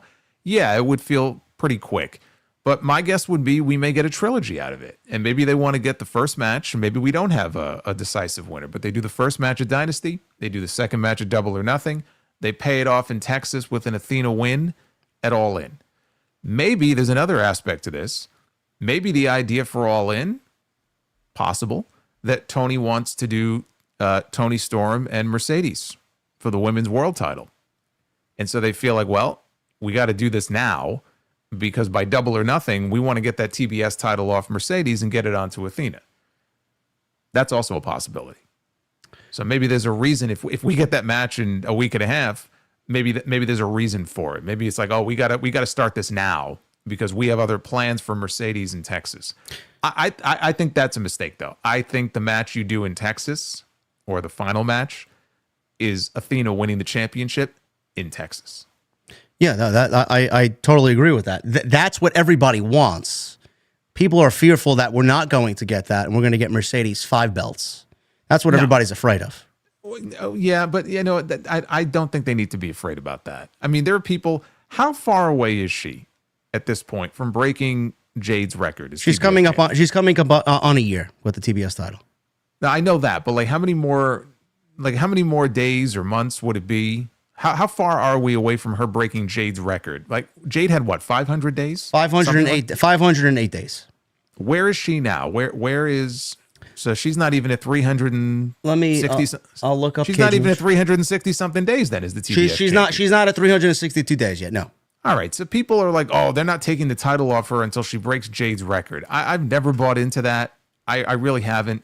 And if she doesn't drop it at the year mark, I think by Texas she's done. I really do. I think by Texas, it's probably Athena beating her in Texas if she doesn't drop it before then. I don't think that Tony is like, oh, we have to. I want Mercedes to be the longest reigning. I don't think that's what's dictating this reign. I she think has Athena 304 days as of today. I mean, so what? She got 200 more days to go? Yeah. You can understand why people feel that way, though. I mean, I can understand them being maybe a little fearful of it, but I just think the story is right there. She's already called out Athena, right? She was insulting who trained Billy Starks. This person doesn't know pro wrestling. So the gauntlet's already been laid down. We're going to get the match soon. I don't know how many of them, if it's going to be 2, if it's going to be 3. I would be very, very surprised if by the time we get to All In, we don't have Athena winning the TBS title. Another reason why people are skeptical of this happening, which I think everybody wants to see that happen, is the fact that Athena, like you said, has been hidden away on Ring of Honor television, and they're just now bringing her to Dynamite, back to Dynamite, and I feel like it would be rushed to even get her on like, who is she on television? Why has she been away for so long? You're going to throw into this feud with Mercedes and then have her win the TBS championship. Why is that? And where has she been all this time? So a lot of fans are looking back at that and wondering, like, why is this happening now when it should have happened all these months ago? Yeah, but Tony is just assuming his audience knows, because we have Ring of Honor people all the time on AEW TV. Fucking Chris Jericho is the Ring of Honor world champion. So in his mind, his viewers, his audience, they know who this woman is. It's not like she hasn't been on AEW TV before. I mean, she was in the Owen last year, I think. So it's not like this is her Dynamite debut. And in his mind, they already know who she is. So it's not like they have to go through this months and months of getting the audience familiar with who she is. Rightly or wrongly, he's assuming that people already know who she is. So it's not going to be all that difficult to envision her challenging for a title on the AEW roster. And the first time we see her, she'll probably get a great reaction, because I'll bet most of their audience knows exactly who she is. The last time she wrestled on AEW television was a mixed tag team match at Wrestle Dream on 0 Hour, where she teamed with Billy Starks, Keith Lee, and Kojima against Diamante, Mercedes Martinez, Shane Taylor Promotions. It's the last time she was on proper AEW television. What was that, 2023? Wrestle Dream pre-show, 0 Hour. Yeah, but which year? 2023. Yeah.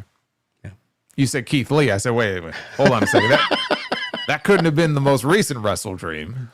Yeah, what's going on with him? Have there been any updates on him? Fan speculation tends to think that his contract is coming up. And he will not be renewed.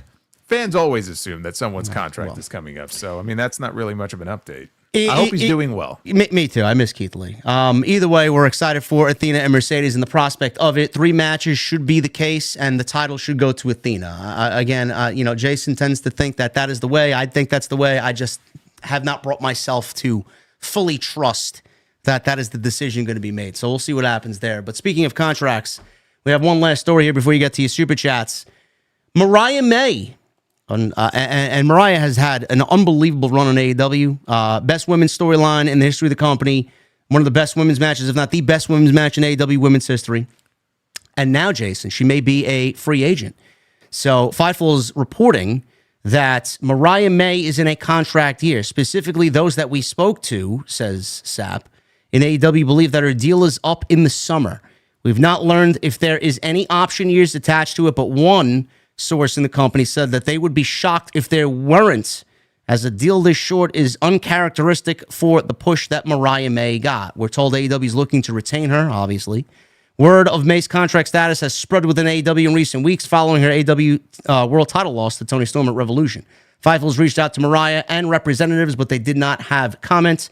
AEW does not comment on contract statuses of talent. Now, it would be easy to say that WWE is very interested in Mariah May, as they should be, but to keep this short and sweet, Tony is not going to let Mariah May go, and he's going to throw the fucking vault at her, and she's going to take the money and stay with AEW for another 5 years. That's my prediction. Well, and again, we don't know if he's got option years on her. It's possible that, if he wanted to extend her another year or two, maybe he can. I agree. I don't see her going anywhere. I mean, she's had an incredible run so far. I mean, she's great. I think Mariah's fantastic. She has very good matches. Her character work, her promos, she's fantastic. And Tony would be insane to allow her to leave. He'll give her the world. And my guess is she's not going anywhere. She's going to be locked down. She's going to make a lot of money, and it'll be well deserved. You said before that she's earned the paycheck she's going to get with all that she's done. She's absolutely going to be doing that. So, her and Tony Storm. Yeah.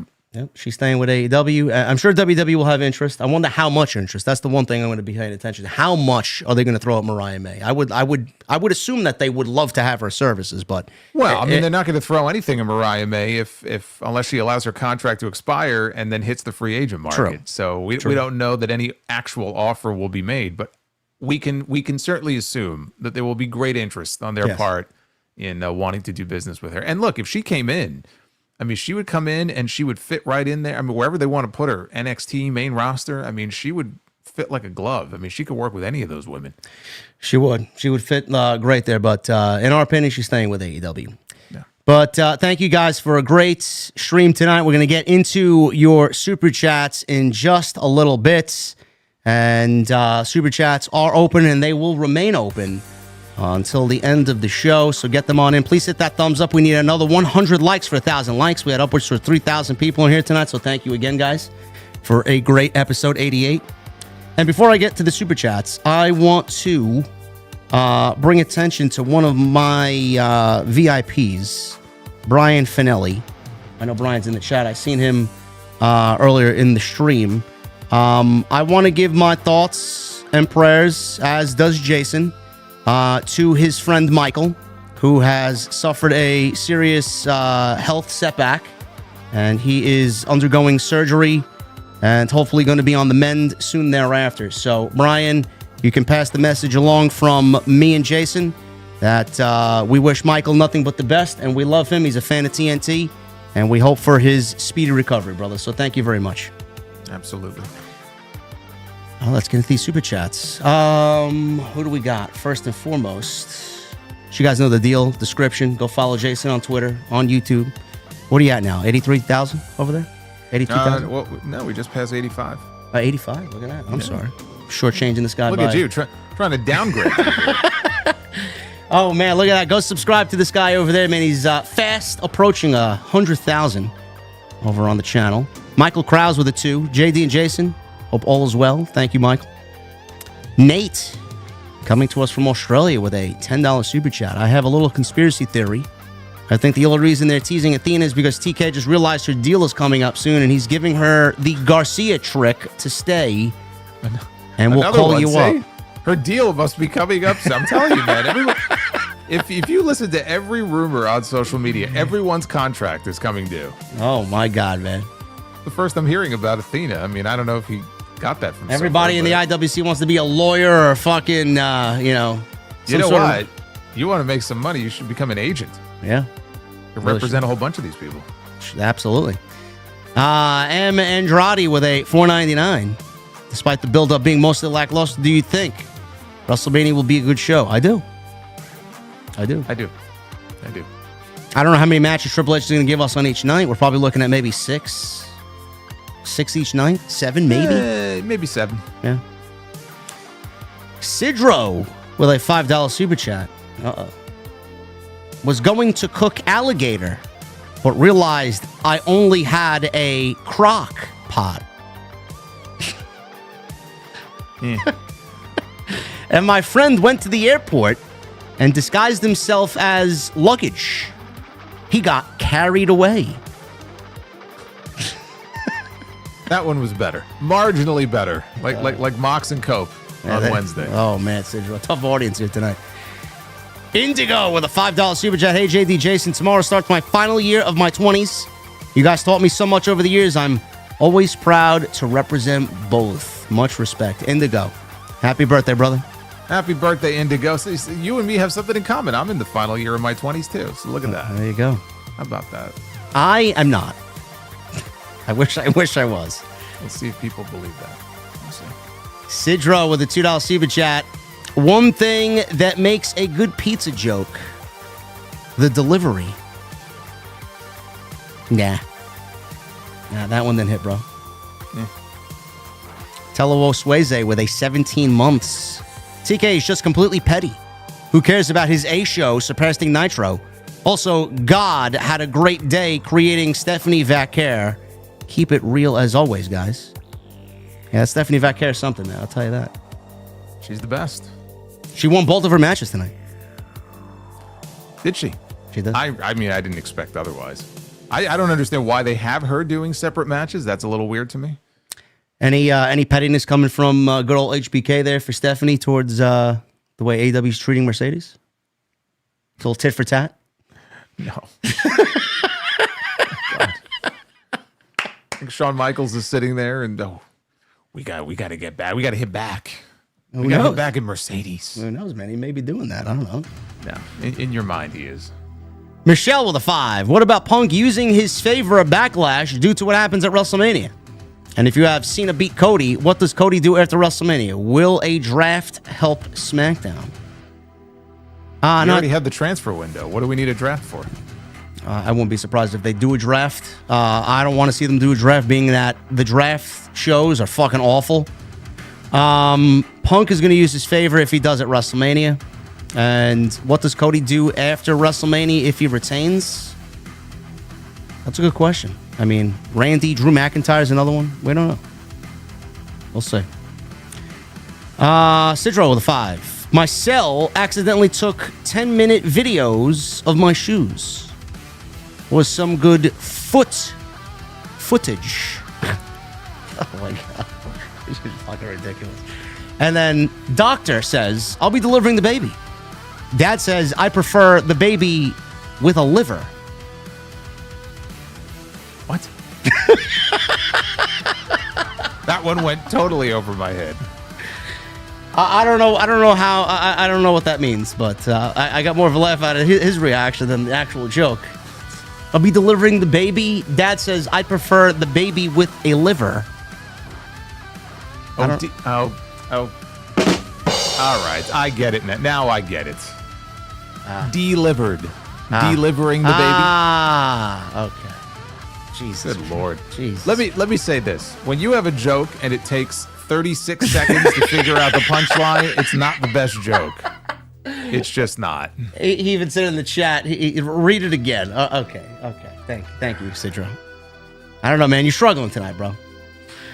Alex with a 10. Brother JD and Solo, for your 100th episode, would you guys be down to relive some of your favorite moments in professional wrestling, favorite matches, worst moments, etc.? Much love as always, fam. I haven't really thought about it yet. I'm sure I'll take it up with him when he is at that point for episode 100, but I really haven't thought much about it, unless you have some ideas brewing. I don't know. We'll see. I mean, there may be so much news that we don't even have time for anything else. Nope. Just come and drink some whiskey with us. That's all. Yeah. Hardcore Kevin with a 5. Hey, JD and Jason should do a Hot One Wings challenge on stream. Oh, we should do a Hot One Wings challenge on stream. Right. Yeah. No, thank you, bro. Yeah. My eyeballs would be popping out of my head on the first wing. Also, JD, he says, JD, when you get married, who's going to be the best man? Jesse, Jason, or Andrew Baydala? I'll let you know when I get there, Hardcore Kevin. Thank you. Sidro with a 5. Me talking to a vegan while eating a burger. Don't worry, this burger is plant-based. Okay. And statement. And her, he says, really, which plant? Me, meat processing plant. Sidro, I think you need to, I don't know where you're getting your material, bro, but you need to go back and kind of reassess what's going on. Yeah, you gotta go back to your original supplier here, man. Your new dealer he's doing you dirty. No, yeah.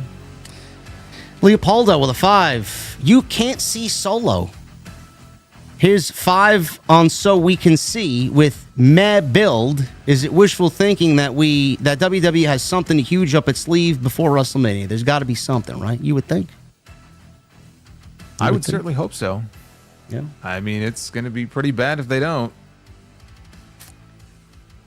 Yes, Juan Lopez. Liver is in D liver. Ha, ha, ha, ha. Yes, now I get it. Thank you. Leopoldo, thank you, brother. Junior with a $4.99 coming to us from the United Kingdom. I can accept them not topping last year because the final boss stuff was so extraordinary. It's hard to top, but this year it feels absolutely lifeless. Yeah, I mean, that whole transformation from Hollywood Rock, Dwayne, to the final boss was transcendent, is a good word. It's fucking great. Junior also says with a $1.99, should this not just beat Punk versus Roman alone? I eventually think we get that when the time is right. I don't think Punk and Roman belong in the ring at WrestleMania one-on-one. I don't even think Punk belongs there now. I think Punk versus Rollins or Punk versus Gunther would have been a great move if they didn't want to go Jey Uso winning the Royal Rumble, Punk winning the Royal Rumble. Roman versus McIntyre, I've been saying this for months, but we are where we are. We can't change it. Alex with a 10. What are you guys' thoughts on potential Cena and Cody pull-apart brawl? Is the final pull-apart we get for a while? Maybe during the brawl, truth comes out and Cena ends up attacking him. I don't know, man. Would you be desensitized to a Cena and Cody pull-apart brawl now? I mean, I'm sure. I shouldn't say I'm sure. I mean, I would think at some point we'll get one a little bit, later on. The R-Truth thing is something that I said, man, you want to really put some heat on Cena? He really needs to go after Truth. Yeah. Even now, like on social media, Truth is kind of leaning into it. And I remember after they did the Elimination Chamber turn, he was like, let's not jump to conclusions. Like he was leaning into it, and he's obviously this beloved figure. He's stolen all of Cena's moves, and you want to really make him hated, you have him lay a beatdown on R-Truth. R-Truth is on SmackDown though. Yeah. And so Cena's got one more Raw and then nothing. So I don't know that they're going to do it. I kind of hope they do. But I said it earlier, man. They need to add him to some shows if they don't have anything announced and next week is really it. I mean, that's bad. It is bad. That's very bad. I mean, if that truly is the last time we see him until WrestleMania, that's awful. I truly hope that's not the case, but I wouldn't be surprised if we don't see Cena till Mania. Leopoldo with a 10. Best part of Roman Seth CM was Punk calling Seth Grimace. Seth has got to stop with the clown shoes and clown clothes. Hard to take him seriously when he looks like he was disrobing for Roman instead of getting ready to fight. Yeah, I wish Rollins would get a little bit more serious, especially in the last couple of weeks, but, I mean, it is his shtick, so. Rollins is best when he's serious. I think we've seen that kind of sprinkled out through his McIntyre feud and his Punk feud. He's best when he's serious. I wish he would kind of slowly just move away from the overwhelming attire, but it's him. Chris, 32 months. 32 months in the VIP section. Love TNT. Eric Bischoff pitched Cena beats Cody, and then Rock turns on Cena and wins the WWE Championship. Thoughts? Okay, so can we please put Eric Bischoff out to pasture with ideas like that? Okay, need I say more? Need I say more? Man, you were quick with that one, huh?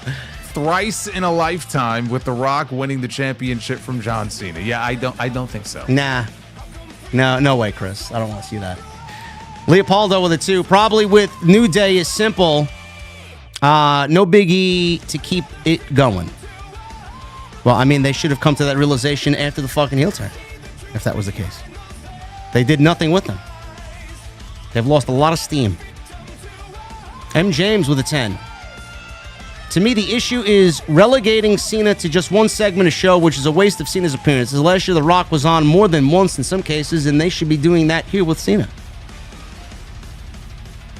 I mean, Cena gets one segment, but it's fucking 30 minutes. So how much more do you want of John Cena? I don't know, man. Leopoldo with a 5. What I don't get about awful spinner belt is that Punk hated it too, yet now they made a commemorative spinner belt for Punk. Who came up with that? I don't know if that has anything to do with that. I didn't even realize that. Yeah, well, but that's the belt that Punk held when he had it the first time. Yeah. Listen, I'd like to see it back. Just give me Punk and Cena. I don't give a fuck what the belt looks like. Just give me Punk and Cena. Base Beerus with a 2. They're protecting Cody from Cena on the mic. I mean, it's a very logical way to look at it, for sure. But then why do the match? If you feel like you have to protect Cody and you can't have a back and forth going into your biggest show of the year, then why the fuck did you book this match in the first place? And like Jason said, and obviously we all know Cody's a great storyteller, a great promo. I mean, don't shortchange the guy. I'm sure Cody can stand toe-to-toe with John Cena if he wanted to. Scott Woodford with 25 months and a $5 super chat. Adam Pearce is ruining wrestling. LOL. Is he? He's just ruining his time on Monday night. He's making life harder for himself. Base Beers with a 2. Pierce ain't cutting it. We need Teddy back. One-on-one with The Undertaker. Maybe they should give Raw to Ava, since they gave her Evolve too. So she's got Evolve, NXT. Just add Raw to the list. Nah, I don't like that idea. I don't either, but I mean, can you tell me that you honestly don't see them maybe doing that? Eventually. I think Adam Pearce... Listen, I like Nick Aldis best. Adam Pearce is a solid GM. Yeah, he's fine. He's very good. I like how he posts on social media. He gives us video updates. Yeah. Like during the week, like if he's jogging outside at home or he's in his house or something. Yeah, he's always giving us updates on new matches that have been added to Raw. Like, I like that.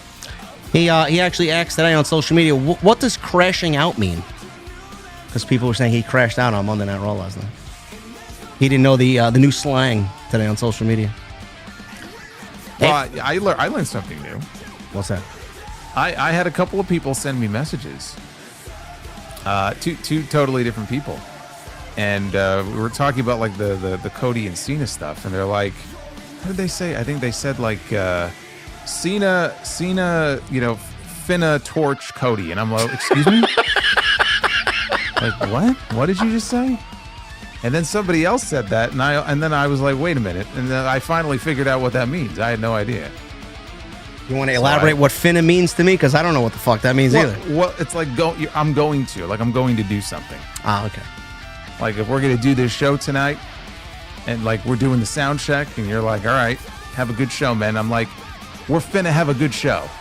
Right? But see, when I say it, I sound completely fucking ridiculous when I say it. But apparently, I think that's how you would use it. So, man, we're fucking old. Okay. This is This is how in touch we are right now with This is what we're dealing with, man. We're fucking dinosaurs in the IWC, man. We don't know what finna means.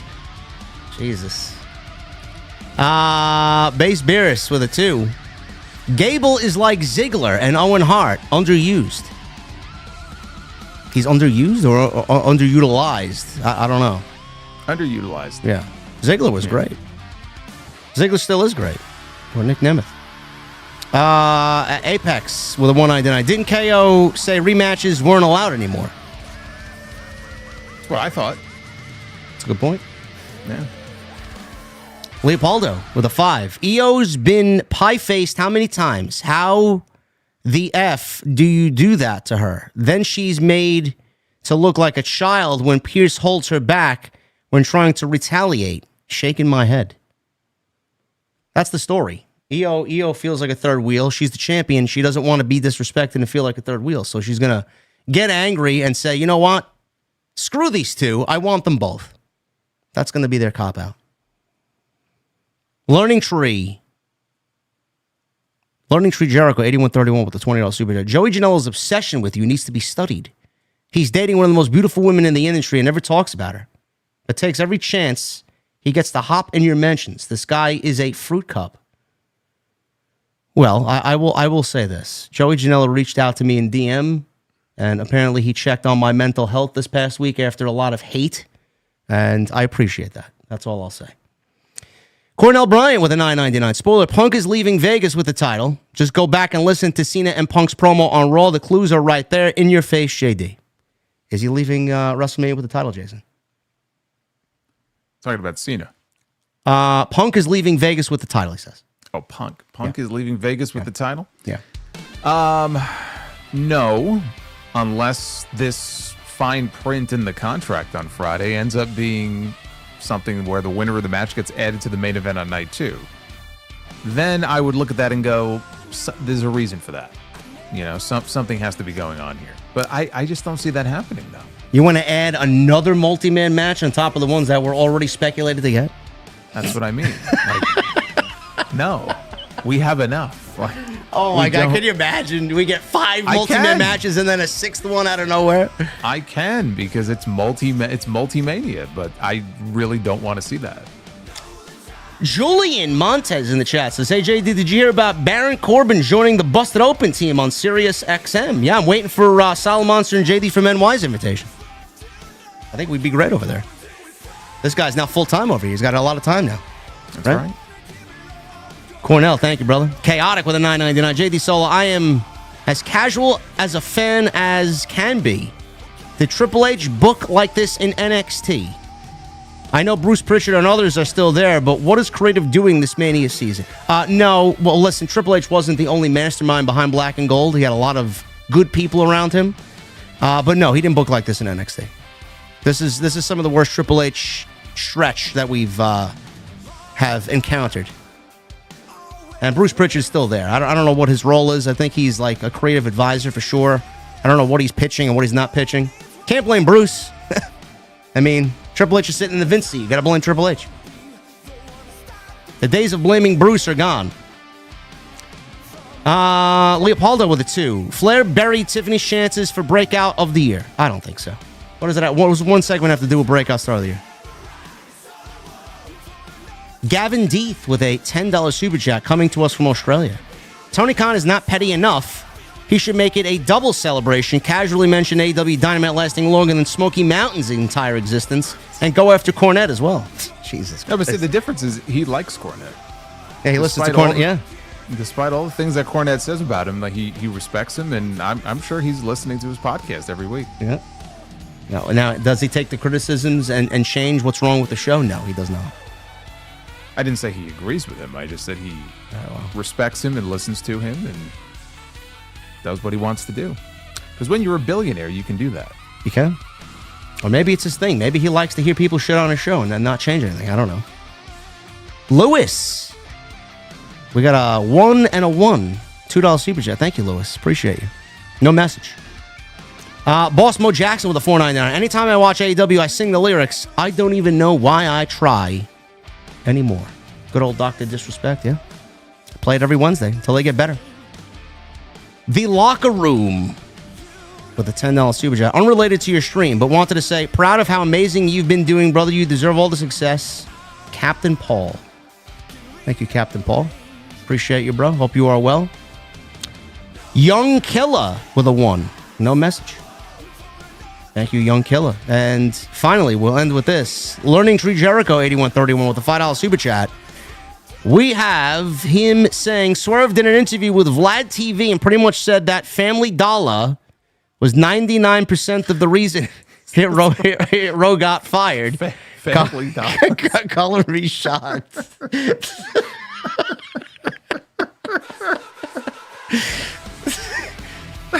I don't know why that sounded so funny, but I don't know why either. It just did. I don't shop at Family Dollar, but yes, he did say some things and do some things on social media that current administration at the time didn't really agree with. So yes, the reason why they got fired was definitely top dollar. Yes, I agree with that. Anyway, guys, that's all we got for you. If we could get to, we need 30 more likes for 1,000. If anybody's in the chat hasn't hit the thumbs up, I would really appreciate that. Super chats are over. I'm going to leave it up to this guy to sound us off here for a great episode 88 on Tuesday Night Titans. Well, I just want to mention, because we had the retirement of Homicide on Thursday night on his 48th birthday. He wrestled his final match for now, because you know how these wrestling retirements go. But he discovered or was diagnosed that he has a cyst in his brain, which has been causing him some vision and speech problems. So I don't know what, if anything, he's going to do to try to fix that or alleviate that. I hope that all works out. But definitely an influential name, to say the least, especially coming out of the Northeast independent wrestling scene. My favorite, fondest memory of him, I was in attendance at the Manhattan Center for Final Battle in 2006 when he beat Bryan Danielson to win the Ring of Honor World Championship, and it was such a great moment. Remembered for that, remembered for the LAX run in TNA. We got to call some of his matches in House of Glory, so best to him, but definitely one of those days where it's like, man, I can't believe it's the end of the road for Homicide, because he's been around forever. He has been. Excellently said. He's great, and I'm glad me and Jason had a small smidgen of what we did for him in House of Glory, man. Excellent to see him, and he's been great. So prayers to him, and I believe that's in Brooklyn, right? He's retiring in Brooklyn? Well, no, the match happened this past Thursday. Okay. Yeah, it happened in Brooklyn, and it was a tag team match. He picked out all the folks in the match. One of the folks on the opposite side of the ring from him, Mike Santana. Unbelievable. Yeah, had to share a ring with Homicide in his final match, so that's got to be special. Awesome. Thank you guys very much for a great show tonight. We'll be back next week with episode 89 and all your pro wrestling news right here on Tuesday Night Titans. Make sure you guys go follow Jason on social media and on YouTube. Everything you need is linked down below in the description. We will both be live tomorrow night for AEW Dynamite on our respective channels, and we'll see you right back here next week for episode 89, 8:30 p.m. Eastern, right here on Tuesday Night Titans. So then, guys, take care.